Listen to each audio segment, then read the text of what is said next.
Hello everyone, I'm Aslı Selçuk, the chairperson of the Turkish IR Society, TÜYİD. I'm very excited to welcome you to our third Sustainability Summit. We have a great lineup of expert speakers, and I would like to thank each and every one of them and our sponsors for their wholehearted support. Sustainability is now dominating the financial market landscape, and we have planned the day to cover the hottest topics on the agenda. The UK and EU have paved the way for net zero, and other regulators around the globe are following suit. In March of this year, SEC made a landmark proposal mandating public companies to disclose extensive climate-related information. China is planning mandatory climate disclosures, and Japan, New Zealand, and Switzerland are enforcing disclosures before 2025. The market for ESG data exceeded $1 billion last year and is expected to grow at 28% annually over the next 5 years. The number of organizations supporting TCFD grew fivefold since 2018 to over 2,600 last year. The financial institutions supporting the framework represent an enormous $194 trillion in assets. In response to the demand for consistent, comparable, performance-based data, the ISSB was established last year, the International Sustainability Standards Board. And in a more recent development, we've seen the industry's first ever partnership to standardize ESG reporting. CalPERS announced they're collaborating with a group of partners to form the ESG Data Convergence Project. This is a milestone commitment of over 100 leading partners representing $9 trillion in assets and over 1,400 underlying portfolio companies. Let me continue to share some more data.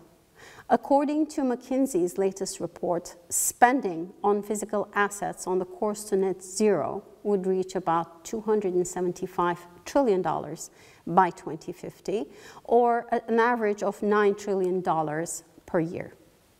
Increasing financing requirements and growing investor appetite leads the way for new instruments. The World Bank has launched a groundbreaking new instrument last year, known to the market as the Rhino Bond, in an effort to conserve endangered species. And the recent rising star is sustainability-linked bonds. SLB issuance rose by an impressive 200% year-on-year in the first quarter of this year, while all other labels declined. The SLB market is expected to reach more than doubling and $220 billion this year. However, there are concerns around SLPs with the KPIs, with the use of proceeds. So the long-awaited proposals for the EU Green Bond Standard that aims at higher transparency and accountability is actually critical for the sustainable debt capital markets. 93% of the world economy still embraces the traditional take, make, waste linear economic model, which doesn't price waste or pollution or emissions. But there's a way to make and use things that's better for people and the planet, which is the circular economy. Think about if and how your consumption patterns would change if corporates were in fact required to publish these in their labels and price them. If companies were incentivized to move to a more circular thinking, a more circular design, by maximizing the lifetime of products and materials and designing out waste, what would change? We urgently need to embed circular thinking at every level of the society and business. And today we will discuss circular economy as a solution for a sustainable future in our first panel. Biodiversity loss and ecosystem collapse is another major threat for humanity. The latest report by IPCC shows greenhouse gas emissions continue to rise, and the current plans to address climate change are unfortunately not ambitious enough to limit the warming to 1.5 degrees. From 1.5 to 3 degrees, the difference is unfortunately devastating. Biodiversity loss grows from 14% to 29%. The cost of food security triples to $128 billion. extreme heat days grow from a maximum of 58 to 87 days. Nature-related financial risks, coupled with impact on the stakeholders, do pose a big threat to corporates. And we will also discuss the impact of ecosystem downgrade on company operations and profitability at our event today. The pressure is piling on policymakers, on companies and investors. More and more companies address sustainability. They appoint chief sustainability officers, they set up KPIs, they prepare disclosures and reports. But does this really mean corporates change their approach? Do we see more companies embracing sustainability at the board level? Does it really drive big strategic decisions? Has it become part of day-to-day operations? Is equality and inclusion part of company culture? Or do corporates continue to see sustainability as a matter of compliance or social responsibility? Is there more focus on marketing? Does it create new silos and reporting layers?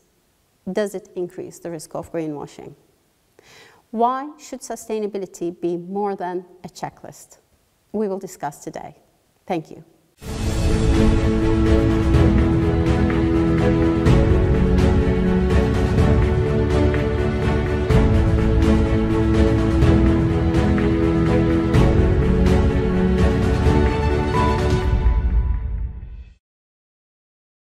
Today, our first guest is Silvia Pavoni, founding editor of Sustainable Views at Financial Times, a platform that provides information on developments in sustainability policy and regulation, the impact of ESG factors on capital markets, and the transition to a green and just economy.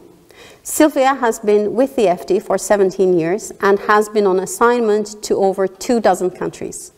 Silvia is also an advisory board member of the European Risk Management Council, a member of the London Council of Not-for-Profit WIL, Women in Leadership in Latin America, and an honorary fellow at the Economics Department at the City University of London. Silvia, welcome. What an honor. Thank you for being with us today. Thank you so much. Thank you for inviting me. It's a pleasure. Let's start with an overview of the landscape. What do you see on the investors' agenda? What does the investment community want? What are their concerns these days? There are many concerns. So clearly sustainability is on everyone's minds, starting from investors, as you are mentioning, but also asset managers, bankers, and companies, of course, not to mention governments and policymakers as well. So I think everyone is really trying to get their heads around how to tackle a problem that is facing humanity, quite frankly, which is climate change, and also trying to put together a way in which capitalism can work better and for everyone. So these are the big ambitions. Now, as usual, the devil is in the detail. And so when you start looking at how to implement all these big ideas, that's where things really get tough. And so I think some of the really big developments that we're seeing are around disclosures. Definitions first around what is, for example, a green asset, but also an asset that is considered of having social value. And so we have taxonomies, for example, being created by the EU, but also other jurisdictions, including the UK, now looking at creating similar taxonomies and definitions. And then we have disclosure. So there is a whole body of frameworks and standards that have been created over the years. And now we also have policymakers and regulators demanding that disclosures and disclosure put together based on specific criteria is enacted. So I think that one of the developments that's, and then I'll wait for the next question, but if you let me talk, I can just talk for ages about this. But one of the big developments and much anticipated developments is coming when it comes to disclosures. It's coming from the International Accounting Standards Setter, IFRS, who last year during COP26 announced the creation of the International Sustainability Standards Board. And now the ISSB has come out with 2 proposals, which are out for consultation. So we're really getting close to having standards created by, again, a body that has a wide reach and quite a lot of authority. So I think everyone is hoping that this development is going to sort of point and galvanize efforts towards converging towards a singular or a harmonized, I guess, way of disclosing information that is going to be particularly useful for investors. This was going to be my next question, exactly where you are. You know, from the formation of the International Sustainability Standards Board to ESG data conversion project recently announced by CalPERS, there's a lot of focus on standardization, and this is actually what we have been looking for all this time. Plus, you know, we have seen discussions regulating ESG rating firms, data providers. So what is the direction of regulators in this context? And I would be interested to hear your view as well as to what disclosure is really measuring. Because, you know, I'm interested whether you think mandatory reporting is the solution to progress on ESG matters, or is this just another box-ticking exercise? No, of course, it's a really good question, because disclosures and sort of, you know, creating a standardized way of talking about ESG, I guess, is going to be the sustainability language that really everyone will have to learn. But at the same time, you have a different kind of speed and weight maybe being thrown around by regulators around this aspect. So we have Europe with the EU, which traditionally tends to be a little bit more assertive when it comes to you know, directing markets, so to speak. And the EU is already mandating actually disclosures when it comes to sustainability, and it's working on specific disclosure standards. So these are going to be separate from anything that is out there, including what the ISSB is working on. But at the same time, we have all these big bodies. So the European Commission, ISSB, other organizations that have created standards such as GRI, TCFD. The alphabet soup is almost never ending and always expanding.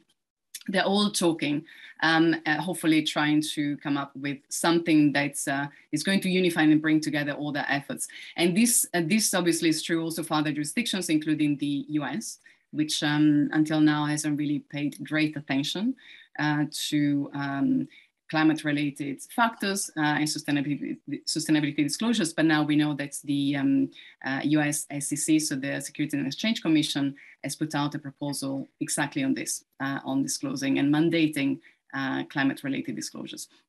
So things are moving, are progressing. Whether you know, forcing companies to disclose is the right way to go, I mean, it depends on who you ask. I mean, I think it would definitely be good to have transparency and to have a unified way of talking about ESG, so using similar frameworks. But of course, disclosure is not the silver bullet. So in Sustainable Views, we actually published recently a really interesting, I think, opinion piece by an academic, Alison Taylor, from NYU Stern Business School. And she was comparing climate disclosure, for example, with rules that the force restaurant chains in the UK, also in the US, to disclose calories, right? The calorie counts on menus. And so this is a really interesting analogy, because of course you have the information. So in theory, you're going to use the information to take good decisions, but then in the US, where this rule has been you know, going on for some time, they actually haven't seen any palpable results when it comes to people's health. And so having information doesn't necessarily mean that your behavior is going to change. So, you know, instead of sugar, you may want to have saccharin, but that doesn't mean that, you know, it's not a positive contribution to your diet. In the same way, reducing your carbon footprint, to get there, you may want to use a carbon offset, but it doesn't mean that your company is actually radically changing its business model. Yeah, it really is down to how much the companies are really valuing and embracing all that transition with an objective of really giving back to the resources and giving back to the society, I guess. And there are examples like you mentioned. I have recently also read another article that Lufthansa was trying to do something similar. Let's now move on to the next question, which is about the next net zero targets. So how are the net zero targets and the transition strategies influencing companies? Do you observe that the corporates really have a sense of how they need to change their business activities? You know, are there more companies embracing sustainability? Do they place it at the core of their operations? Or is there more focus on marketing? Because it seems to me that companies are more focused on marketing than doing. We tend to read so much about the companies and their articles, and you know, this rising role of Chief Sustainability Officer. You know, it really brings the question, brings the problem whether this is adding more layers, and you know, it's really dangerous because greenwashing can potentially lead to litigation, which will hurt your corporate reputation, not to mention the financial risk that comes with it. And, you know, I would be very happy to hear your views on that. Yes, so I think more and more companies are coming out with net zero commitments, but you are absolutely right that there is a sense that these commitments now, the companies are going to be held accountable for what they state. So there is a sense that this is coming. So an example of this that supports this kind of feeling, I guess, is a recent review of, again, the European Union's green bond standard, right? So the EU has put together a proposal to define what a green bond should be. And there is a review of that has been commissioned by the European Parliament. And that review suggests to actually include, you know, black and white, a civil liability for issuers that essentially missell these bonds. So, you know, one could argue that anyone who is missold a financial product could sue based on the national law in which this person is based and the product was sold. But having that inclusion, I think, in a document about green bonds really reinforced the idea that companies are going to be held accountable for what they say. So I think everyone now is paying more attention to what they say, to what these targets are, and to the fact that, again, markets, investors, but also I would argue employers and consumers are going to keep an eye on whether they deliver or not. And of course, a lot of these targets are far out in the future. So we're talking in some cases 2050, in some other cases much earlier. So it is definitely, greenwashing is definitely going to continue to be a big concern. And you mentioned the rise of the corporate sustainability officer. And it's very important to see where the CSO actually is based. So is it based in a function like finance? Does he or she report straight into the CEO, and who has ultimate responsibility for this? We actually did a survey in partnership with Egon Zehnder, the recruiter, to see how, you know, who was in charge of the sustainability agenda within various companies across jurisdictions and across industries, and results varied. So there is definitely growing awareness that this has to come from the top, but then the way in which companies organize themselves and share responsibility and, you know, place responsibilities on certain roles, it varies. Hopefully it's going to move in the right direction, but you're absolutely right. The greenwashing is a big concern when it comes to all these big statements. At the same time, I think companies will increasingly be called out if they misspeak. Well, you're absolutely right in that, you know, we have to be very conscious about where we position the Chief Sustainability Officer role, because obviously there are different priorities for each industry. We have different types of companies in terms of their size, in terms of the industry they're operating in, whether they are emerging markets, major markets, whether it's an industrial company or a financial company.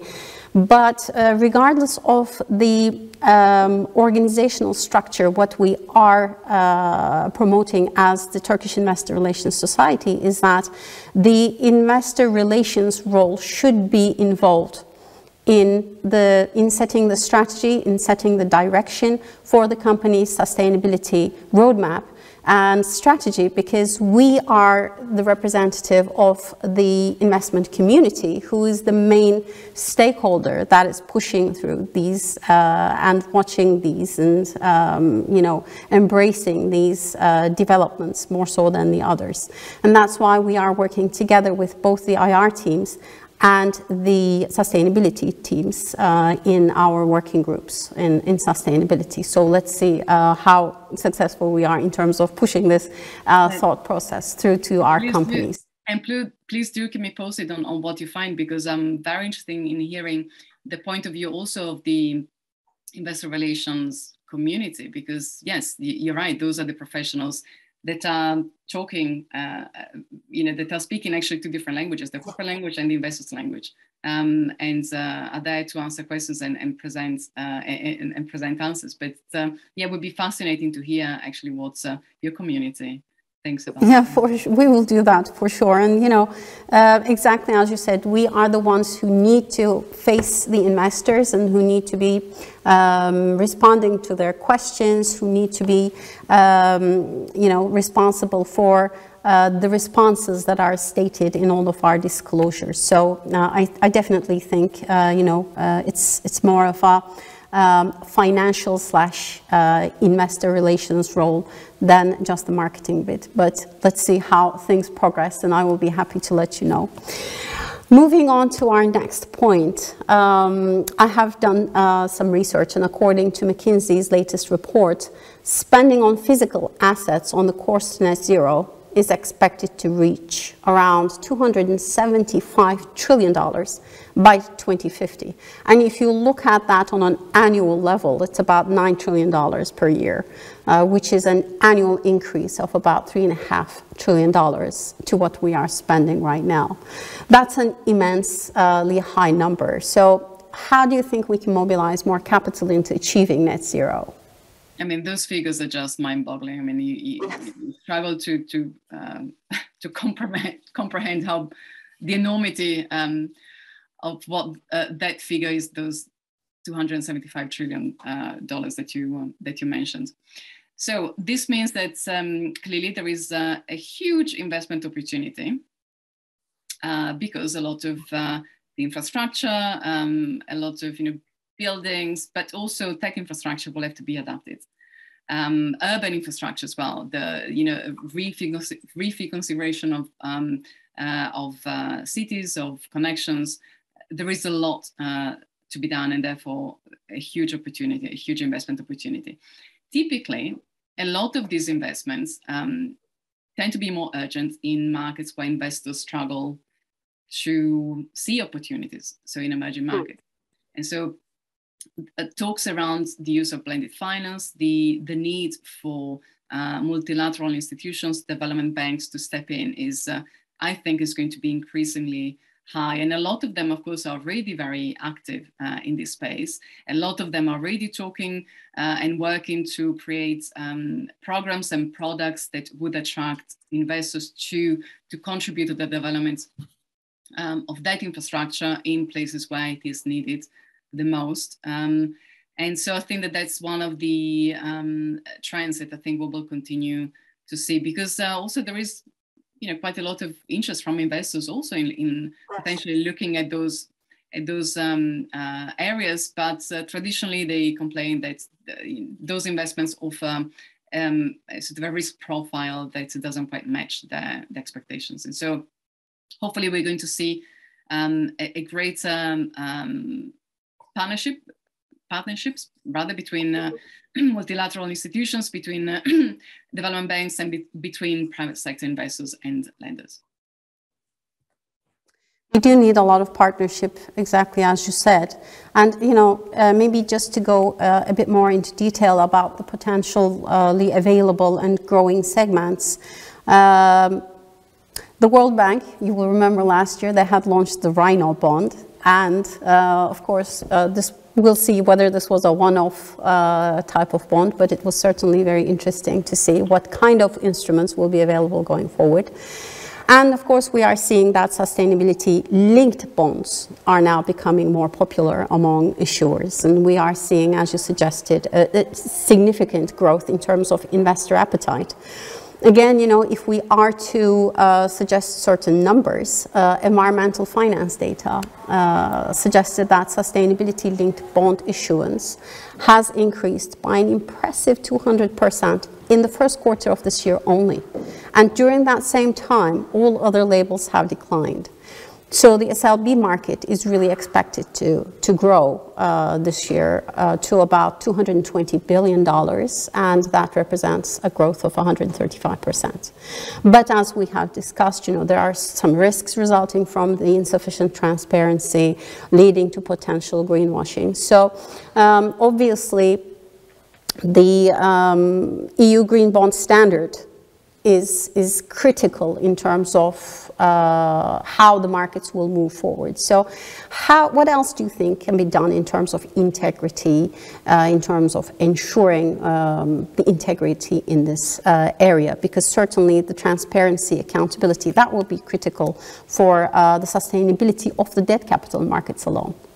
No, absolutely. And I think that's, again, it's a really good point. So investors will want to know that they're investing in something that does what it says on the label, right?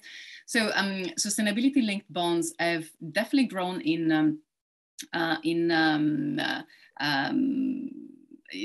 they become much more interesting for issuers. And I think it's for a couple of reasons. So the good reason is that, in the words of you know, the people at Enel, who, as you know, the Italian energy conglomerate, which was one of the pioneers, if not the pioneer, when it comes to private sector sustainability-linked bonds. And so they were saying, of course, we want to do this because we are past the stage in which we want to attract and deploy capital towards individual, specific green projects. We want to show that the whole company is changing, and we want to raise funds on the base of this commitment.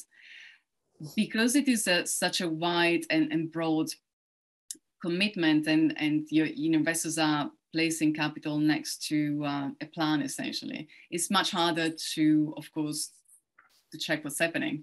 It is easier in theory to go and check whether, you know, solar panels are being installed on clients' rooftops as promised, or whether a specific, you know, green infrastructure was developed. When it comes to the whole company, the structure of the company, things get a little bit more complex. So, which means that on the flip side, then issuers may think, if we want to be a little bit cynical, that they're going to be under less scrutiny if they issue those kind of bonds.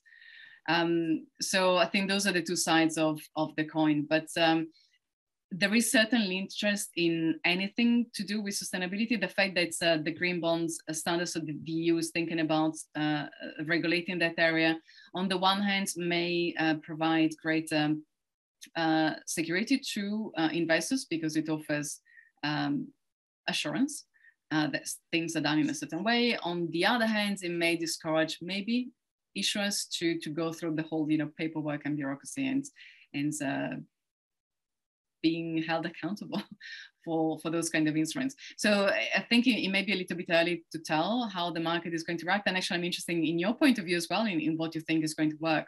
But certainly this sustainability-linked debts and other sustainability-linked, you know, broader capital markets products, I think, you know, adding the ESG label on so many other products is becoming quite trendy. They use that term. So I think it's something that will continue to go on. But what do you think? I mean, what do you think? What are you seeing from the market, from the people you speak to? It's growing. It will continue to grow. I mean, there's certainly a lot of liquidity out there. There's a lot of need for the financing. So I think we just need to build the correct channels. We just need to have the correct instruments. We just need to have the transparent reporting so that, you know, we give the investment community the tools to be able to decide on the right investment, you know, as we do in investor relations. That should definitely be the objective going forward. And we certainly also see that a lot of Turkish companies are going after sustainability or sustainability-linked financing. Great.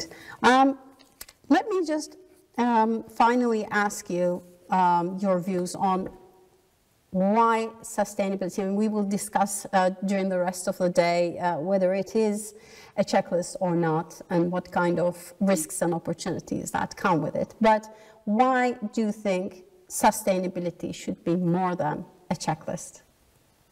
So, you know, the problem with checklists is that your focus tends just to be on that, on the checklist. And so you miss the bigger picture oftentimes. It is useful because then, of course, you know, you can compare the checklist and you can have a certain degree of confidence that you've done what you have been asked to do. But I guess that now we are at a stage in which you need to go a little bit beyond that. And so more than a checklist, maybe now this is a question of leadership, of whether companies, but also governments and regulators take decisions, because if you speak to some of even the pioneers in this space, Paul Polman, the former CEO of Unilever, he would tell you that, who is a reader, by the way, of Sustainable Views. I just thought to mention it. I discovered he reads us, which fills me with joy. So he would tell you that we do have technology, the clean technology is developed enough. We do have alternatives. We do have capital and investors interested, and companies also, many companies wanting to do this, but of some leaders, but there is, what we are needing is the willingness to really act and change things. And so change business models, take decisions to avoid certain areas and encourage the development and investment in others. For regulators to take a certain stance on certain other areas, for politicians to, again, drive a country in a certain direction and not in another. So perhaps now, again, we're way beyond the checklist phase, and we are in a place where really decisions need to be taken from the very top. And it's not a matter of being seen as compliant or not any longer.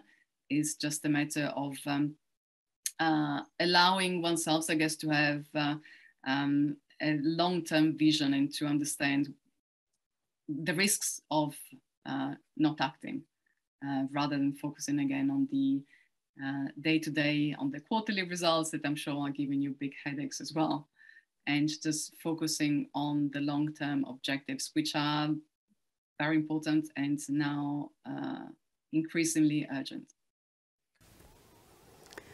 Why settle with just the reporting when you can, take the opportunity to make history, right?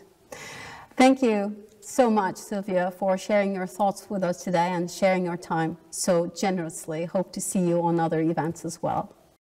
Thank you so much. It's been a pleasure talking to you, and best of luck for the rest of the event. Thank you. Pleasure is ours. Have a good day.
to the panel, Solutions for a Sustainable Future, Circular Economy. My name is Kübra Koldemir. First of all, I would like to introduce our speakers to you. Our first speaker is Alice Calro. She's Corporate Sustainability Senior Manager at Gudera. Alice, could you please tell a little bit about yourself? Hi, Kübra. Nice to meet everyone. Welcome to all the audience with us. Yes, so I have worked during most of my career as a business generalist. I have been running transformation programs, cross-functional organization-wide programs, and building stakeholder-centric strategies and then translating them to execution. Since 2019, I have transitioned into corporate sustainability. I have acquired various qualifications in high maturity sustainability practices from the likes of Harvard and Stanford and Oxford and the GRI and so on and so forth. And now I combine this, I use this combination of having the business acumen and understanding the high maturity corporate sustainability practices to really help companies integrate sustainability into their core business, into the core strategy, and to disseminate it across functions. I also specialize particularly in helping making these practices accessible to small and medium-sized enterprises for whom it is often much more difficult. Yes. Thank you, Alice. So our second speaker is Rajesh Chabara, and he is Managing Director at CSR Works International. Rajesh, could you please go ahead? Thank you, Kübra. Thanks for inviting me to this very, very interesting panel discussion on circularity. I'm here in Singapore. So CSR Works International is the earliest, the oldest sustainability services firm in Singapore. And we have three pillars of activities: consulting, training, and thought leadership. And through these three programs or three business pillars, we have built a very international network of friends and that we work with, and through our consulting to training and through our thought leadership programs. I want to also mention it here that our thought leadership programs are very important to us because since we were the first sustainability services firm in Singapore, we thought that we have to take it upon us to champion and to advocate for sustainability because there was no one else. We were the only one at that time. That was 16 years ago. So then we went on to build some of the projects that we are really proud of. So one is Asia Sustainability Reporting Awards, for example. We wanted to bring and recognize those companies which were adopting sustainability reporting on voluntary basis. So now Asia Sustainability Reporting Awards are like the Oscars for reporting in Asia. And then likewise, we wanted to create the first conference dedicated to reporting, which is Asia Sustainability Reporting Summit. This year will be the 6th year. Kübra has attended that summit, and that's where I met her for the first time, I think. So I'm very, very pleased to be here, and I'm looking forward to the discussion. Thank you very much, Rajesh. And that is very true. It was actually one of the best ever experiences I had with any conference because it was very spontaneous. Everybody was stepping in, including people from the audience and the speakers at the panels. It was really, congratulations on that. I hope I can be there again in the future. Yeah, this year, if you allow me to add one more thing, Kübra, because the third project that we have, which is very close to my heart, is Asia's Top Sustainability Superwomen, because we decided to start that project when I realized in my 20 years of sustainability career that there are so many women out there, and they are the ones who are actually driving sustainability, whether it's within the corporate sector or private sector or within NGOs. And I see here 3 of you today here, they are women. So I think that's what I noticed, and we have that program as well. You're playing well to your audience. That is wonderful. Thank you, Rajesh. Yes, definitely that is another program that is very much worth promoting and talking about. So I will move now to our third speaker. She's Andrea Webster. She's Finance System Transformation Lead at World Benchmarking Alliance. Andrea, could you please tell a bit more about that? Okay, thank you. And just also like to say what an honor it is to be here with such experienced and qualified co-panelists. So thank you for inviting me. I work with the World Benchmarking Alliance. Hopefully you're aware of that. We're a global NGO recognizing the role of the private sector in financing and funding the Sustainable Development Goals. I look after the finance system transformation lead, as you mentioned, and my objective is to move sustainable finance into the mainstream.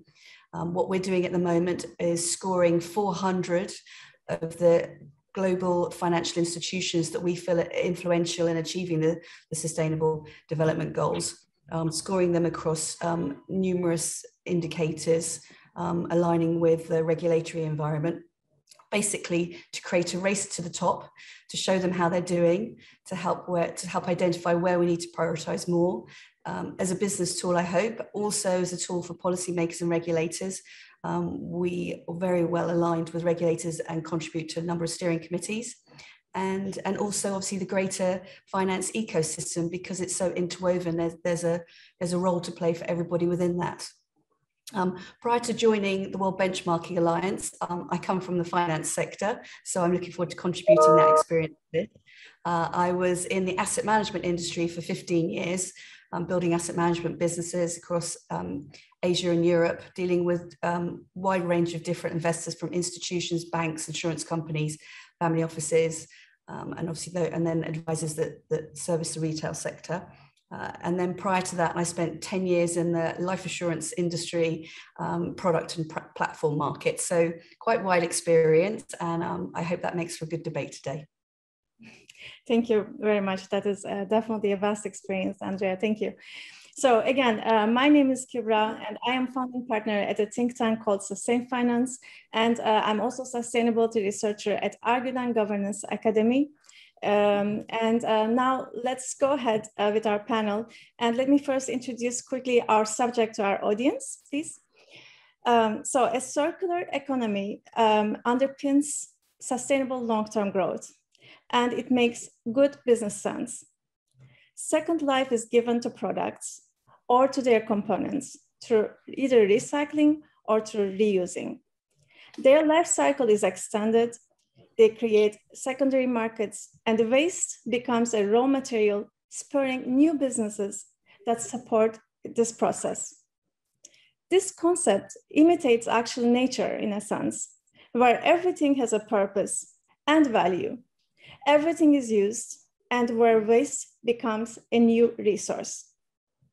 Even though our societies have been advancing in this area, in fact, a swifter and maybe more radical change is currently necessary, so we can secure a livable future and a planet capable of sustainable business.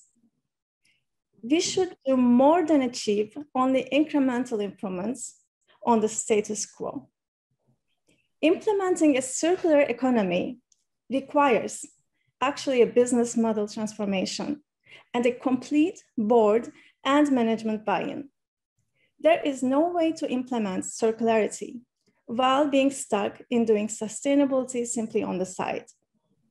The most significant barrier to a circular transition is probably a mindset change, both for business leaders and for investors. Now, Alice, I would like to first start with you. Given that implementing circularity requires business model transformation, could you please explain to us how this can be achieved by corporations and by investors? And as opposed to incremental improvements to the existing condition, what methods can corporations deploy to make a radical change? Thank you, Kübra, and thank you for the introduction. Before I jump into the methods, I would just like to ramp up the sense of urgency a little bit. We've had 3 IPCC reports come out between last year and this year, and I think we can say we have a global scientific consensus that we really need to quickly transition to thriving within planetary boundaries. We need a rapid systems change, and we also need to make radical steps towards this change now. starting point actually is that out of the 8 planetary boundaries that have been quantified, we've already breached 6 of them, and 1 of them is about to be breached. Yeah, so you can see that this is a pretty Herculean task ahead of us, and that's therefore obvious that we can't achieve this by nudging our business as usual, right? Now, you've correctly mentioned circularity as an approach is really an approach to achieving the system's change, right? It is an approach to preventing waste in the first place and to making sure that products and materials are circulated at their highest value. And what this means, everybody's, I think, aware of the 9 R's, right? The framework from rethinking, reusing, repairing, refurbishing, remanufacturing, and so on and so forth. A lot of these are things we've never been doing or we are not doing at all on the scale where we need to be doing them. And so that really brings me back to the fundamental change needed to value propositions, to business model, to our production, distribution, and consumption patterns, and so on and so forth. Coming back to your point, Kubra, we can't achieve this if we are doing sustainability to manage perceptions, if we are doing sustainability on the side. Now, coming to some methods, actually the answer is much simpler than it may look. Yeah. In order for a company to bring sustainability into the core business, into the core business strategy, you really just need to revisit all the preliminary exercises that go into your strategy design, your business strategy design, with a sustainability lens this time. So you have to rethink the stakeholder definition, who are the stakeholders you're including, and shift towards value chain stakeholders, planet-centric stakeholders, and so on and so forth. You have to redo your scenario analysis so as to include, future climate scenarios and so on and so forth, and identify the corresponding future risks and opportunities. And then you incorporate all of these findings into your business strategy, in any kind of guiding principles, key success metrics, you propagate it into your value proposition, your business and operating models, and so on and so forth. You will need to definitely revise incentive schemes accordingly. And then the last part is one of my, again, specialties, linking strategy to execution through the correct systems, programs, building capabilities, introducing processes, metrics, and review mechanisms. So it's really no rocket science, but there's a couple of caveats. One of them is, who actually owns sustainability in a company? And I don't want to go too much into it, but you can see the list of the laundry list I have just listed out. It really requires a lot of business acumen, and therefore you need a combination of business and sustainability expertise and those skill sets in, I would say, chief sustainability officers and other sustainability champions in the company. Now, the other caveat is the mindset change, like Kubra, you have mentioned out in the introduction, and this is probably the most important barrier to our progress, to actually moving beyond sustainability on the side, doing sustainability on the side. But at the same time, it is a barrier that is not sufficiently acknowledged in the mainstream. And the solutions to it, such as, methodical training and empathy, are dismissed as esoteric and not part of serious business. But really the main barrier is the lack of interest, being stuck in thinking me and now, and not thinking us and the future, which are actually expressions of Rebecca Henderson, a Harvard professor, and I just love to use them. Yeah, I wanted to give her credit. Now, when I come to investors, yes, I think, first of all, I would suggest, and I'm curious what Andrea is going to say on the same topic, but I would suggest investors have to realize that a lot of the current mainstream ESG ratings and the investor-focused instruments, reporting instruments such as the TCFD, the ISB, and so on, are actually not very helpful in capturing a true picture of the investment portfolio. So first of all these instruments that I've just mentioned, they really focus only on the inside out materiality, really ESG risks to the company. But I think there is a growing awareness that the company's inside out impacts, how the company impacts the planet, the economy, and so forth, has an effect on the overall market and therefore on the rest of the portfolio. But I would actually suggest we go one step further, and in the context of the various feedback loops that we are increasingly aware of, we should realize that the inside out impacts themselves aggravate the inside out risks. And therefore, unless you manage the inside out impacts, the risks will keep increasing. And hence again, to conclude, inside out impacts have to be managed and they have to fit within planetary boundaries. And what investors can do to make this, once they have made this realization, what they can do is pretty straightforward, and that is influence stakeholders, companies, regulators, the rating agencies and so on, to move towards reporting, sustainability reporting, and levels of accountability that acknowledge planetary boundaries and are contextualized within them. Well, thank you very much, Alice. This is actually very insightful, and it just tells me that there is a lot of challenging that we have to do with all types of players in the industry to make a real transformation. So, and we will get back to Andrea in a little bit regarding more insights on the investments. But before that, I would like to come to Rajesh because at CSR Works, actually, they also give a lot of ESG trainings. And I would like to ask him, so when you guys give ESG training to corporations and help them improve their sustainability reporting, align it with global standards, in your opinion, how advanced are those reports of the listed corporations, especially in terms of sharing results related to circularity and the life cycle of those corporations' products? So how can you tell, for example, from the reporting that a corporation is genuinely contributing to a circular economy? Rajesh, if you could just share there some insights, because you deal with those corporations on a daily basis, and we would love to find out how they are doing. Yes, Kubra. So other than training, we also get to see some of the best sustainability reports that Asia produces every year at our Asia Sustainability Reporting Awards. And, circular economy or circularity is still new subject, especially in Asia. I can say that around the world, we have lots of very good examples from around the world, but still by and large, if you look at a corporate strategy, sustainability strategy, circularity or circular economy is not in the top 5 items or top 6 or 7 items. So I think I was listening to Alice, she was talking about sustainability reporting standards and how circularity is recognized or not recognized. I think that's a very important point, because when we talk about sustainability reporting, at the core of sustainability report, we look at GRI standards or whichever materiality lens you want to use, especially GRI standards. So we say that, well, as a business, you have to look at your impact on the environment, economy, and people, and so on. So when all these companies, and even the ones which have been reporting, say, for the last 15 years, 18 years, if you look at their materiality assessment, it hardly recognizes circular economy or circularity as one of their impacts.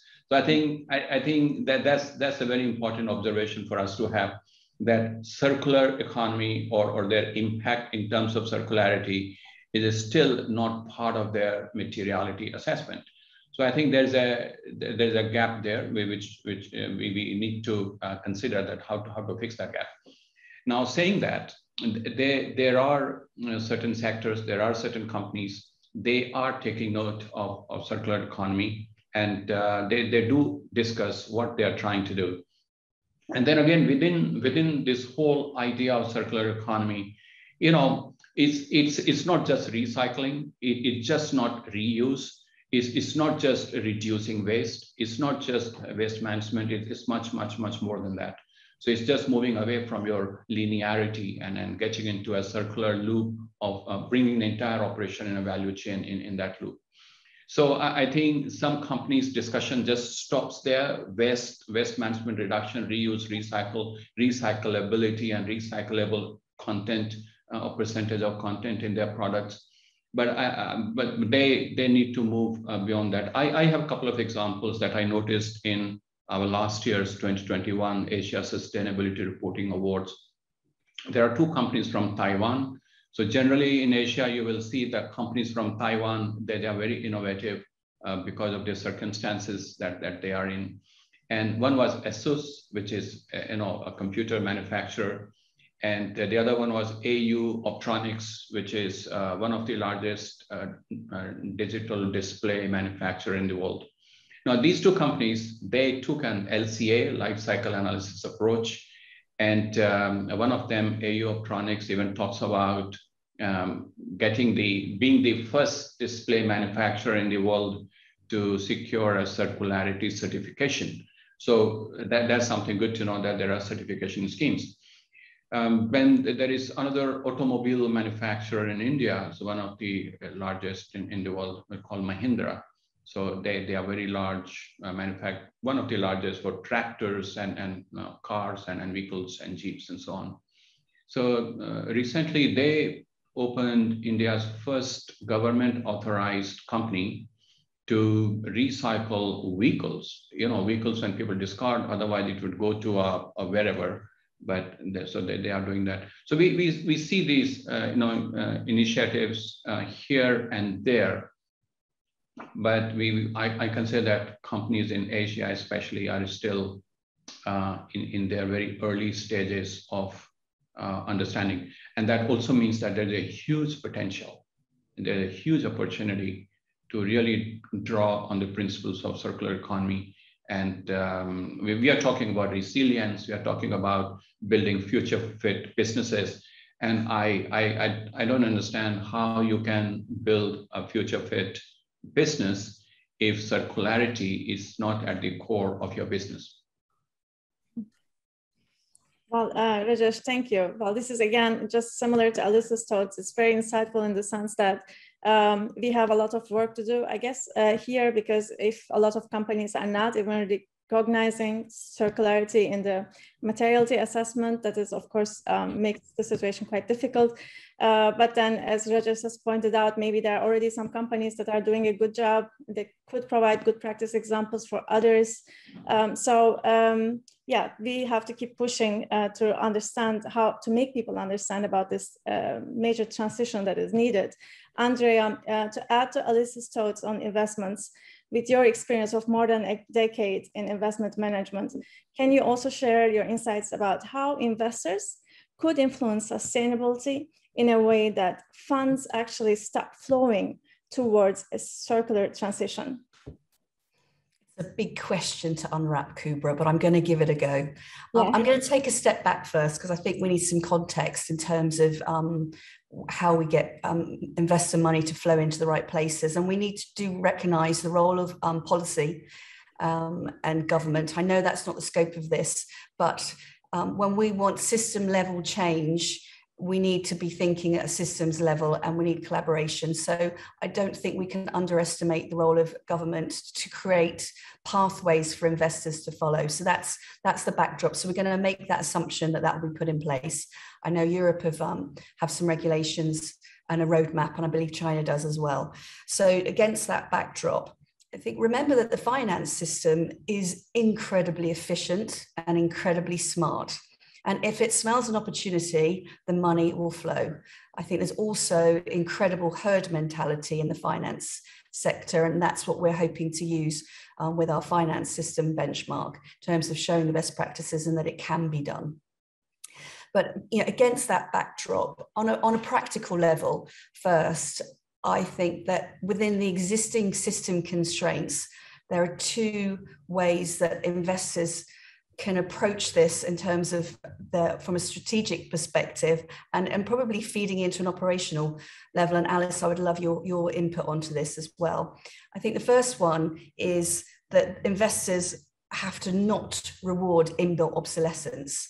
So when investors and due diligence teams are looking at business models and looking at profits, future revenues, number of units that can be sold, inbuilt obsolescence is obviously such a fundamental part of post-industrial revolution in manufacturing and product that we need to make sure that investment managers and they're not drawn to business models that are rewarding, and perhaps that will be something that comes within regulatory or disclosure requirements.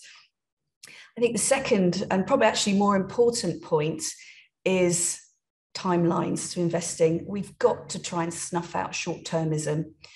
It is circularity and the transition of businesses to move their business models from linear to circular models needs time. I've heard quoted at least 7 years.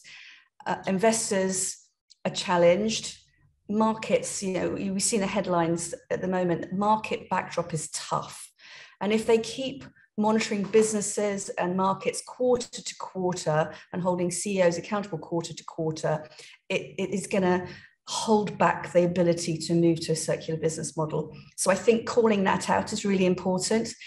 There are obviously very many different types of investors when we talk about the role of investor. I think those institutional investors or anybody running a mandate that is running beauty parades, monitoring, evaluating, and letting go of asset managers, they need to be articulating longer term mandates to give investment managers the breadth to be able to move. And I think probably underpinning that is liquidity as well, but that's a much bigger conversation.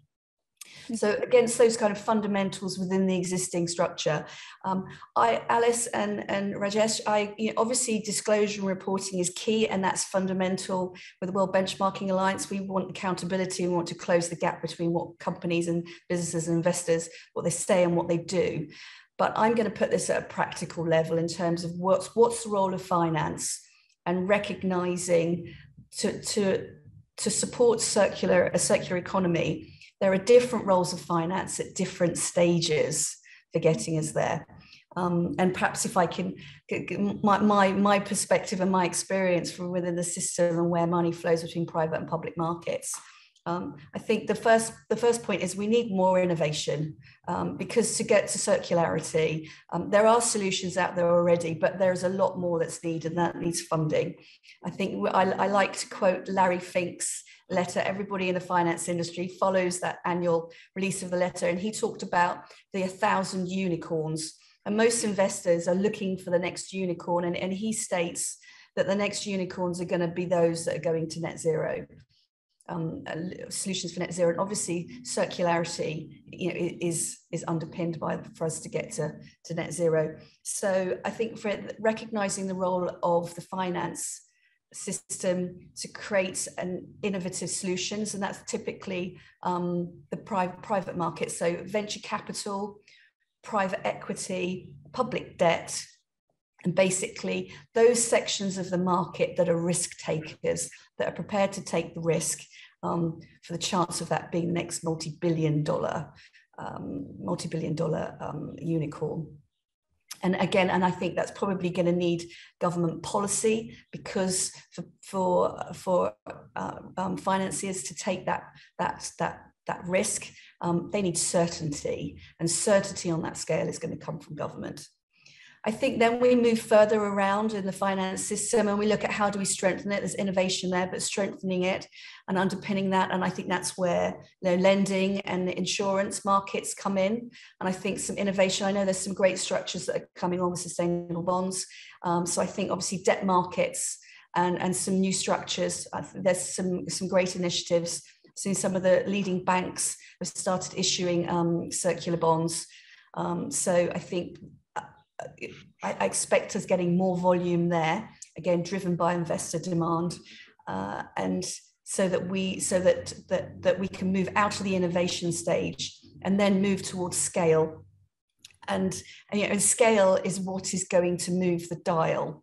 Reporting and disclosure is absolutely key, but we need a carrot, not a stick approach. We'll use the stick for those that aren't catching up and seeing the business opportunity, but incentivizing and collaboration and working together is what's going to move the dial.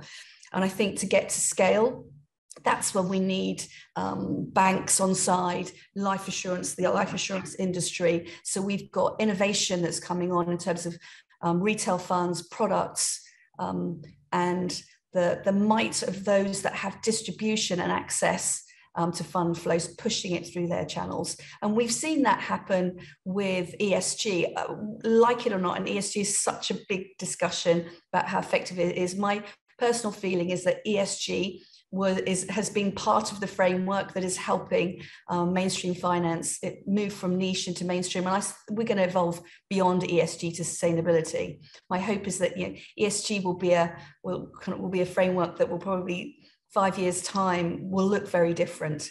But if we're going to get to scale, we need language, we need narrative, we need storytelling, as well, that takes those business cases and takes it to the mainstream investor. So I think it's, so in summary, we've got to recognize the interconnection between different sections of the finance market and different stages of the circular economy. And I imagine when you look at whether you're looking at textiles or construction, I know in the battery, I know there's work happening in the battery market, circularity, just recognizing what stage of development those circular economies at, and talk and empower the right sections of the finance system. Okay, well, Andrea, that's wonderful. So first of all, I'm hearing from every speaker that short-termism is a big problem, or thinking about yourself and not us is a big problem. And then I think here, this was a very good conclusion with Andrea just explaining how innovation can actually play a huge role if you really want to go through a major circular transformation. So now, just to manage our time, I would like to move our next subject and question, because I would also like us to discuss another concept. I would like to talk about how you think about circularity, that it does not only make sense environmentally, but how it can also create new and decent jobs for people, how it could benefit global economies, and how it could impact positively disadvantaged communities. So this is also another subject. For example, to address climate change, we need circular economies globally, of course. However, this system transformation, in my opinion, needs to take hold also at a local and community-based level. Indeed, dealing with waste daily is actually a localized issue too. So local communities, for example, in emerging market regions, they play an essential role. Their communities have a willing and captive labor force. But as we all know, too many of these workers, with them, I mean, waste pickers, for example, they live in harsh and squalid conditions around the world, be it the people who pick over the waste mountains in India, or the cardboard collectors, for example, in Hong Kong. They actually all need proper recognition of their role for the work they do for a circular economy. Also, they need better working conditions. They need better monetary incentives. So I also wanted to discuss the subject from this point of view and hear your views on it. So I will again start with Alice. Alice, could you please give us some examples of successful localized efforts contributing to a circular economy that also help disadvantaged communities? And here, maybe some of efforts that need to take a more radical approach, as we also just discussed earlier. So if you could also connect it back to your previous insights, that would be very helpful.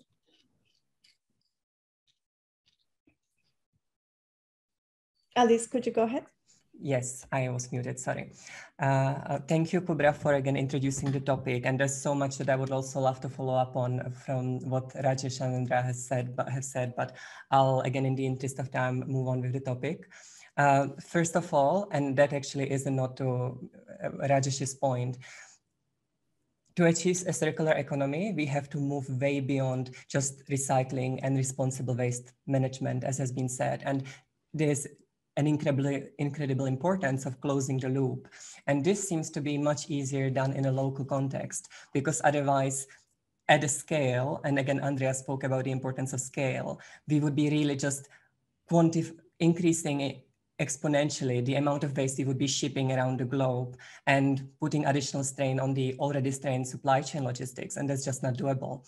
And there is one example of a local effort that I would like to mention, and that may be familiar to a lot of the members of the audience, and that is the Kalundborg Symbiosis in Denmark, which is a group of 11 partnered companies that operate across sectors and that have achieved a near circular system, which they call industrial symbiosis. And they have 25 exchange streams between them. They are exchanging energy, water, material, and so on and so forth. And they have achieved both all of the three, the environmental, economic, and positive social impacts. They are economizing hundreds of thousands of tons of CO2 annually, tens of thousands of tons of waste material annually in this group. And they have achieved higher profitability, higher resilience, and so on and so forth. And they are driving their social impact through sourcing from local social enterprises. That's where it's coming to your point about disadvantaged communities. And this level of interlinking between these businesses actually took them almost decades to develop.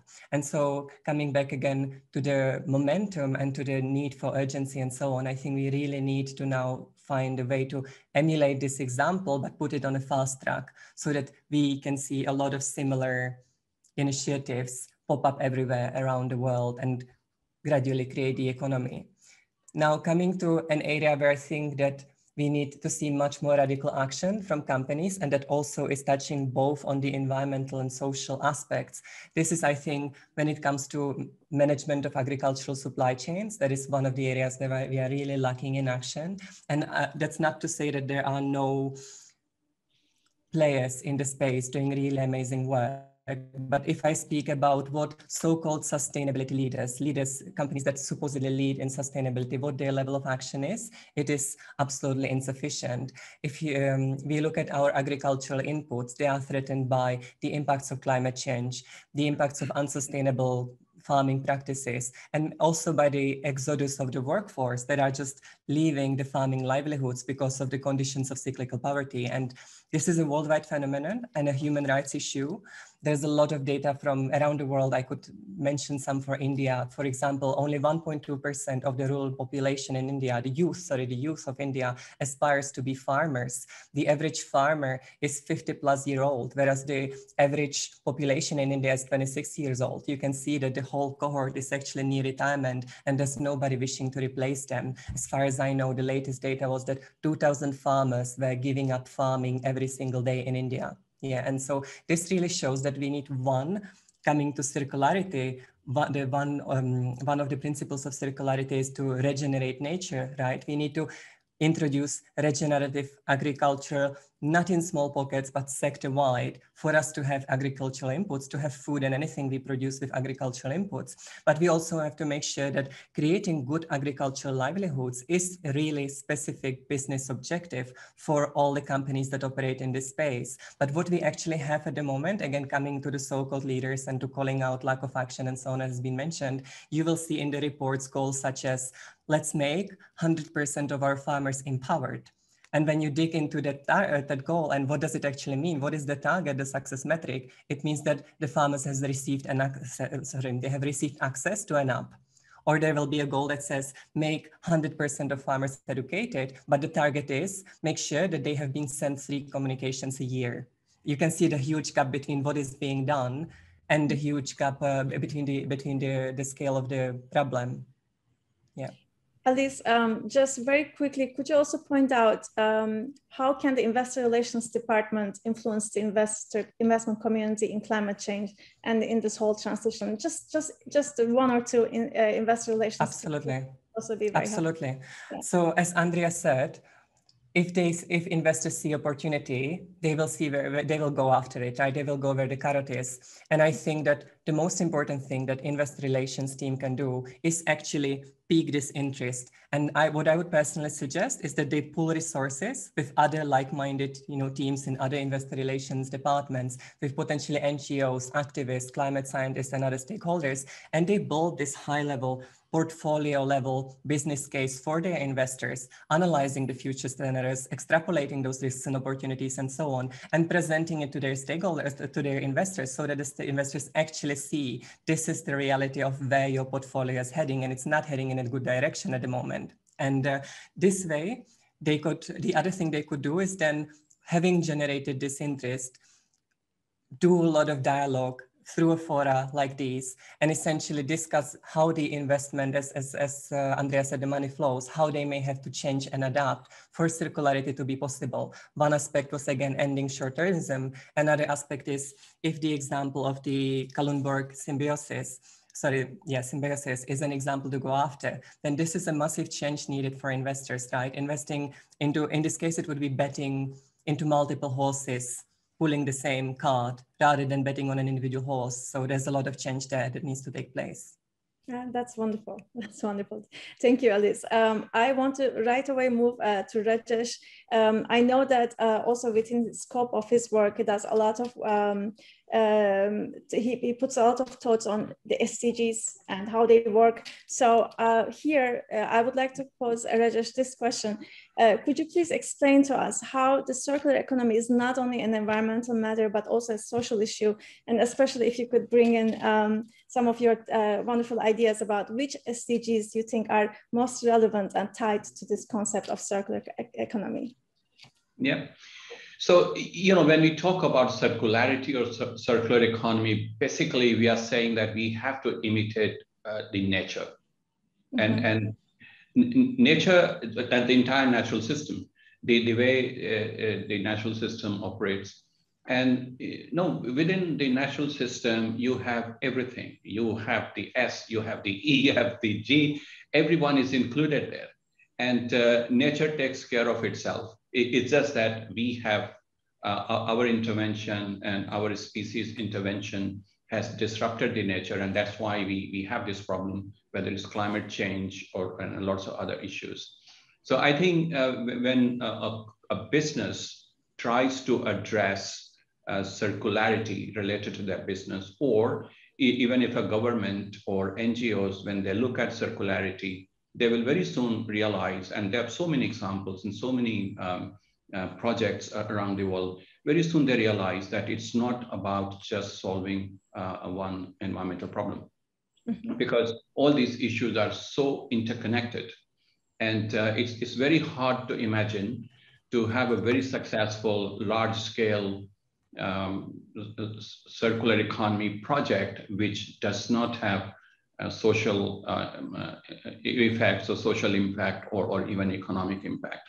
Mm-hmm. So just a couple of examples that I have seen, and they are discussed quite extensively in circular economy discussions, is that there's a one very simple local project in Ghana where there was a sanitation problem in a rural remote community.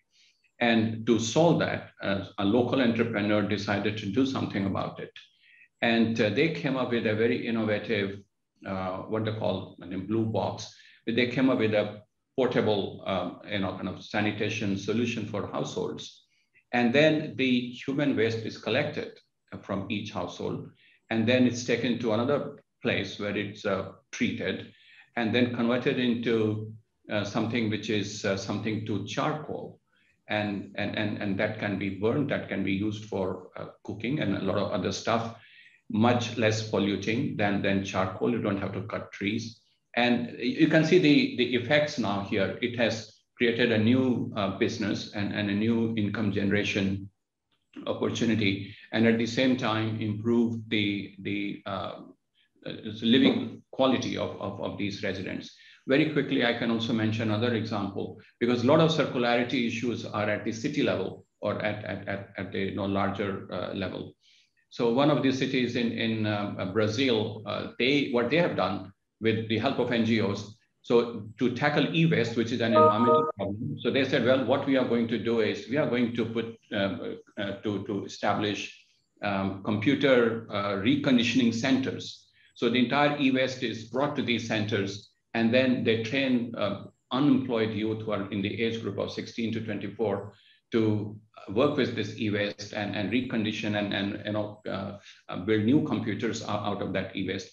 So you can imagine, and then these computers are given to those who really need them in schools and in libraries, and otherwise they can't access these laptops or computers. So with just one project, you are tackling an environmental problem, you are tackling digital inclusion, you're tackling unemployment, you're tackling youth empowerment and youth engagement. So I think one has to be very creative, and there's a lot of scope to be creative when you're looking at problems related to circular economy. Thank you, Rajesh. It is very, very true that the sustainable development goals, they are so interconnected to each other. And when we are trying to fix one problem, we really have to think from all dimensions. And just like the projects that Rajesh has just mentioned, that is the best way to go of really tackling various issues at the same time, so that we can really benefit our society. And going now back to Andrea, Alice has already talked about a little bit about investor relations and how they approach to this issue of connecting circular economy also to disadvantaged communities, how to create decent work and good jobs, how to promote local economies. Andrea, could you also give some examples how the investment community is helping at the moment to solve those problems, especially related to waste collection, waste removal, and even processing infrastructure for local communities? I'm acutely conscious of time, so I'm going to keep this really short and sweet, Kubra. My experience on where investors have moved to with regards to waste and processing typically links to the megatrends. Investors typically like thematics, and I think especially with markets where they've been and uncertainty and looking for non-cyclical solutions. So infrastructure investments are incredibly popular. I've seen a number of family offices in China and the Middle East invest in business, private equity, VC in waste management into energy, because waste is an issue and obviously energy and the transition of fossil fuel is an issue. So projects, infrastructure projects that solve both of those problems. And I think one in particular where I've seen is that they had a business model that was aligned with government as well, with government de-risking it. They financed it, it went incredibly well, and they're looking to scale that in other areas of the world as well. So that's just a quick, short one. But again, you need to link it to the investment case. And my closing comment is just, we talked about investor relations, but I think for us, and that's obviously crucial, Alice, in terms of talking about narrative and storytelling, and those good investor relations, that's their skill and their art. But I think fundamentally for us to get scale and system change, we have to go beyond that. It needs to go, it's C-suite, it's embedded in the DNA of the business from a strategic level, C-suite, and it feeds down and it's embedded in the investment process. And sustainability can't sit as a separate function. It needs to be embedded in all the existing functions as business as normal. Andrea, thank you. I actually happen to know that all our speakers have so many wonderful thoughts, and there's so much more that they can and wish to share. However, at this stage, I believe I have to start finishing up. So I am very thankful for being there, for making the time, and also for Turkish IR Society to give us all the opportunity, and also me to moderate this wonderful panel. Thank you so much. And finally, I would also like to use the opportunity to tell to our listeners, thank you for making the time for all of us.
Hello, everyone, and thank you for joining us for this panel today, hosted by the Turkish Investor Relations Society.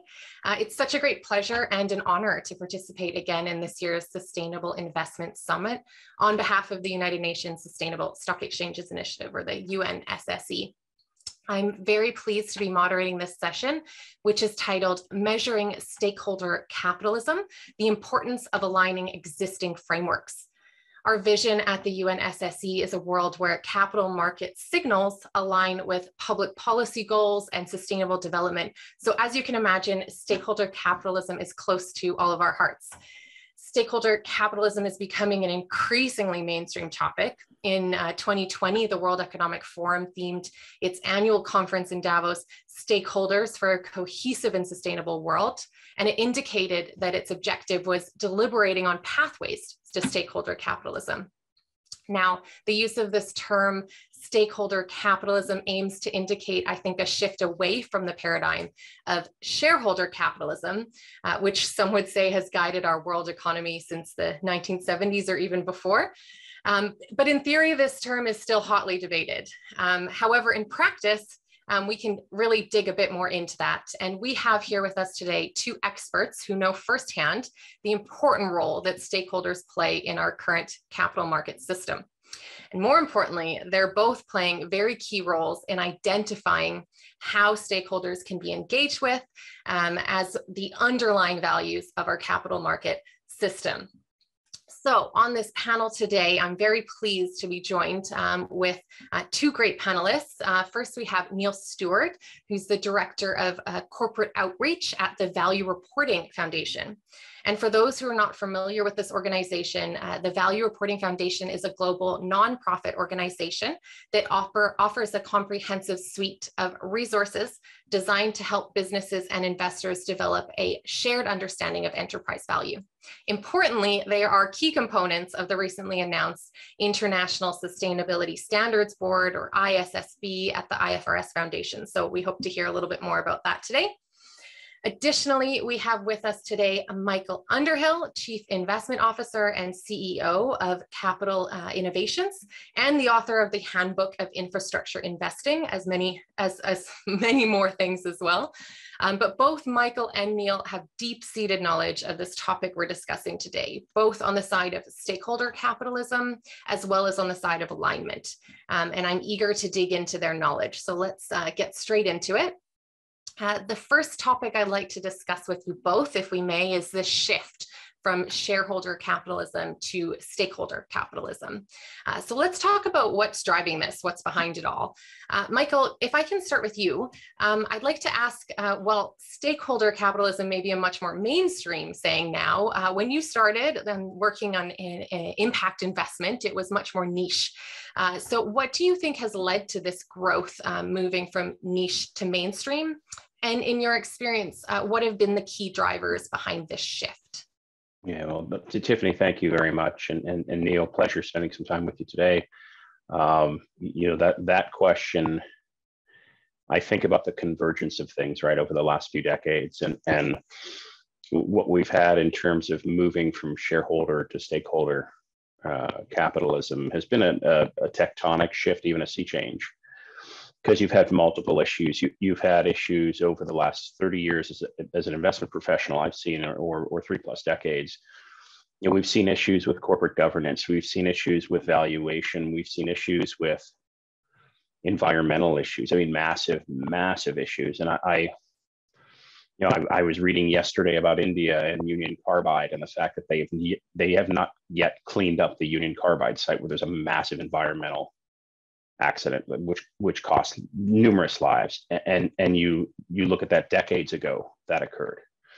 You look at some of the things over the last 30, 40 years in terms of environmental degradation, fossil fuel companies, some of the things, whether you're talking about British Petroleum and some of the things that happened off the coast of the US, or some of the other great environmental disasters that were the collateral damage of the lack of corporate governance, the lack of adequate business planning and disaster recovery and other types of business continuity and compliance issues at the corporate level that have led to massive environmental issues. And then we we look at the supply chain and think over the last 3 to 4, 4 to 5 decades about the supply chain, about sourcing materials. And whether you're talking battery metals or fabric for clothing or any types of consumer durable or even non-durable goods, some of the things that are going on with companies, the analysis of the supply chain, the analysis of labor that goes in, child labor, as well as fair and humane treatment of labor that goes into that material supply chain that creates literally the fabric of our world, and how people are treated. And you look at some of the things that are going on, all of this over the last few decades has really been intensified, become more granular because of data. And as a data scientist and responsible investor, we've gone from SRI in the 90s, socially responsible investing, to call it mid-ESG, mid 2005, sort of impact investing. ESG was really the phrase that was coined.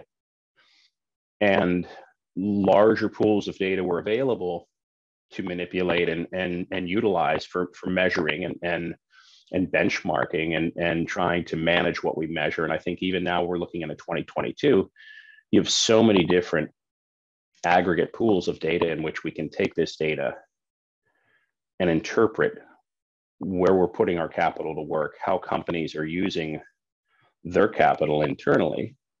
And when you look at the opportunity of a company to pay dividends, execute strategic acquisition, invest in R&D, increase salary or wages, and pay a more humane and responsible wage, as well as improve living conditions for their employees, as well as some of their fundamental businesses, I think we've moved considerably further down the road from shareholder to stakeholder.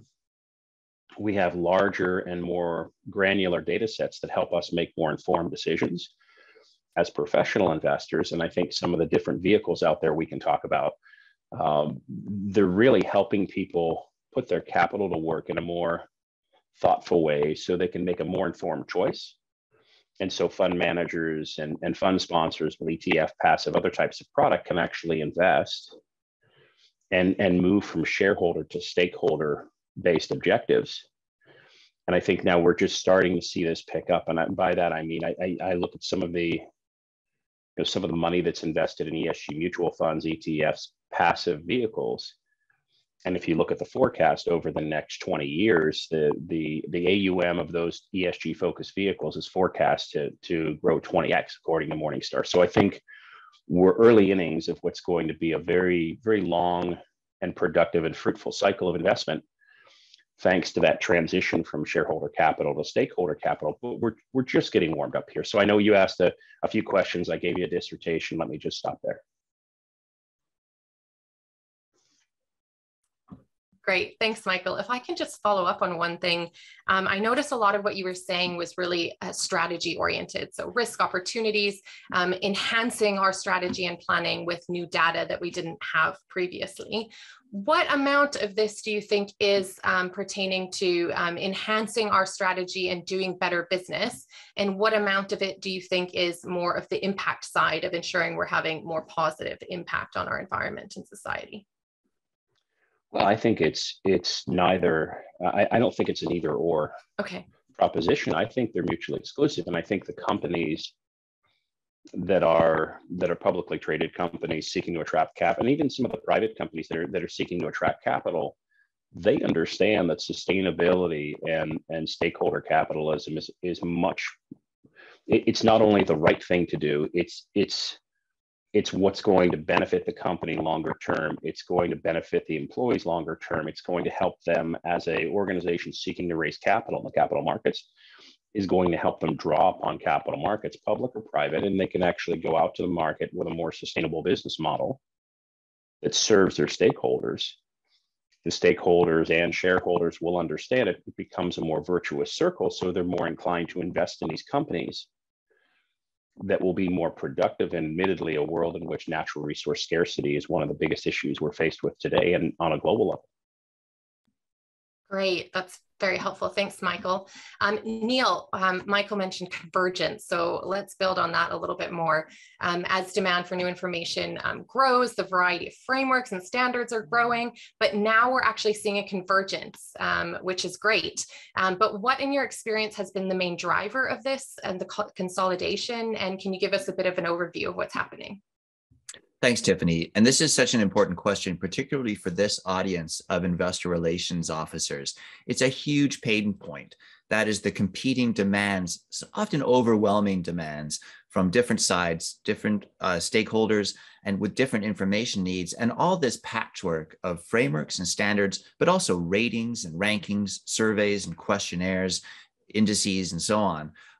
It can be really overwhelming, especially for smaller issuers with limited capacity, limited personnel.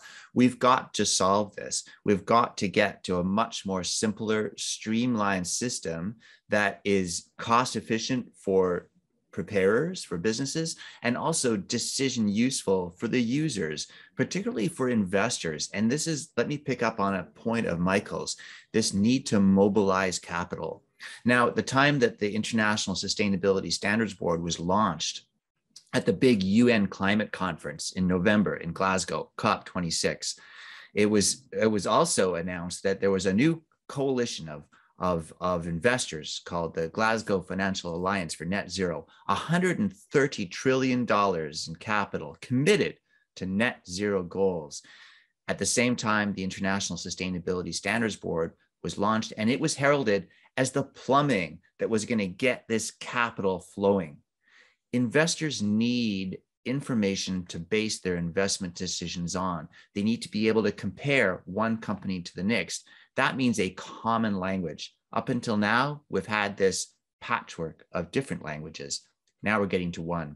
And so the no significant convergence is the International Sustainability Standards Board taking essentially 5 standards and frameworks, the 5 standards and frameworks most used already by the financial community, including the TCFD, that's the Task Force on Climate-Related Financial Disclosures, and the SASB standards from the Sustainability Accounting Standards Board, that's industry-based standards, and making them into a global baseline directed at the financial markets. So in answer to your question, what's driving it?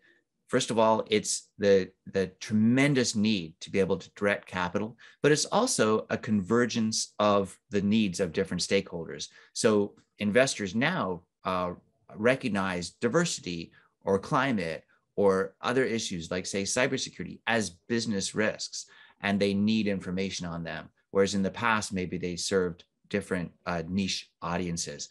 So we're now at this tremendous shift. We're moving from qualitative to quantitative, that is from stories to numbers. And we're moving from voluntary to mandatory, with many jurisdictions around the world putting in place rules for ESG disclosure.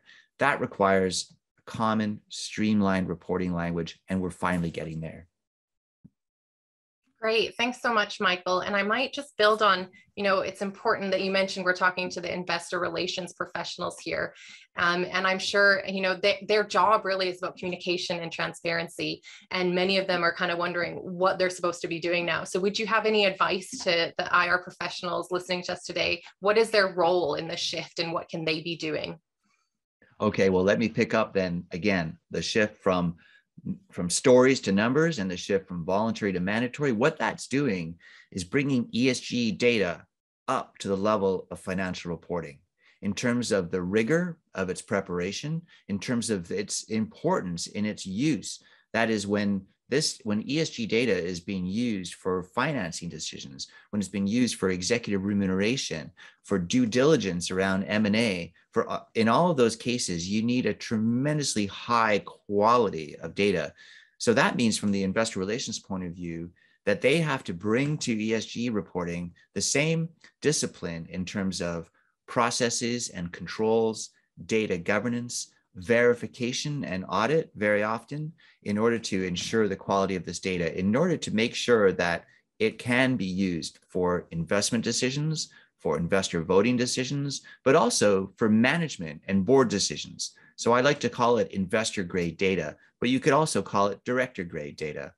So what does investor relations bring to this? They bring that financial reporting expertise, and also for that matter, the engagement and the communications with shareholders, which is central to this new landscape. So I like that idea of investor grade data.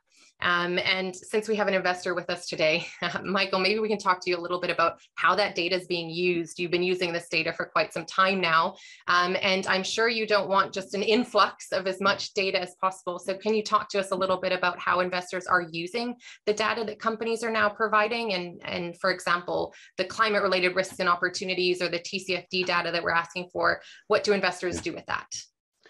Tiffany, all great observations, questions you've laid out there. And I look at it as an investor managing both public and private capital for large sovereign wealth funds, institutional investors, and managing funds.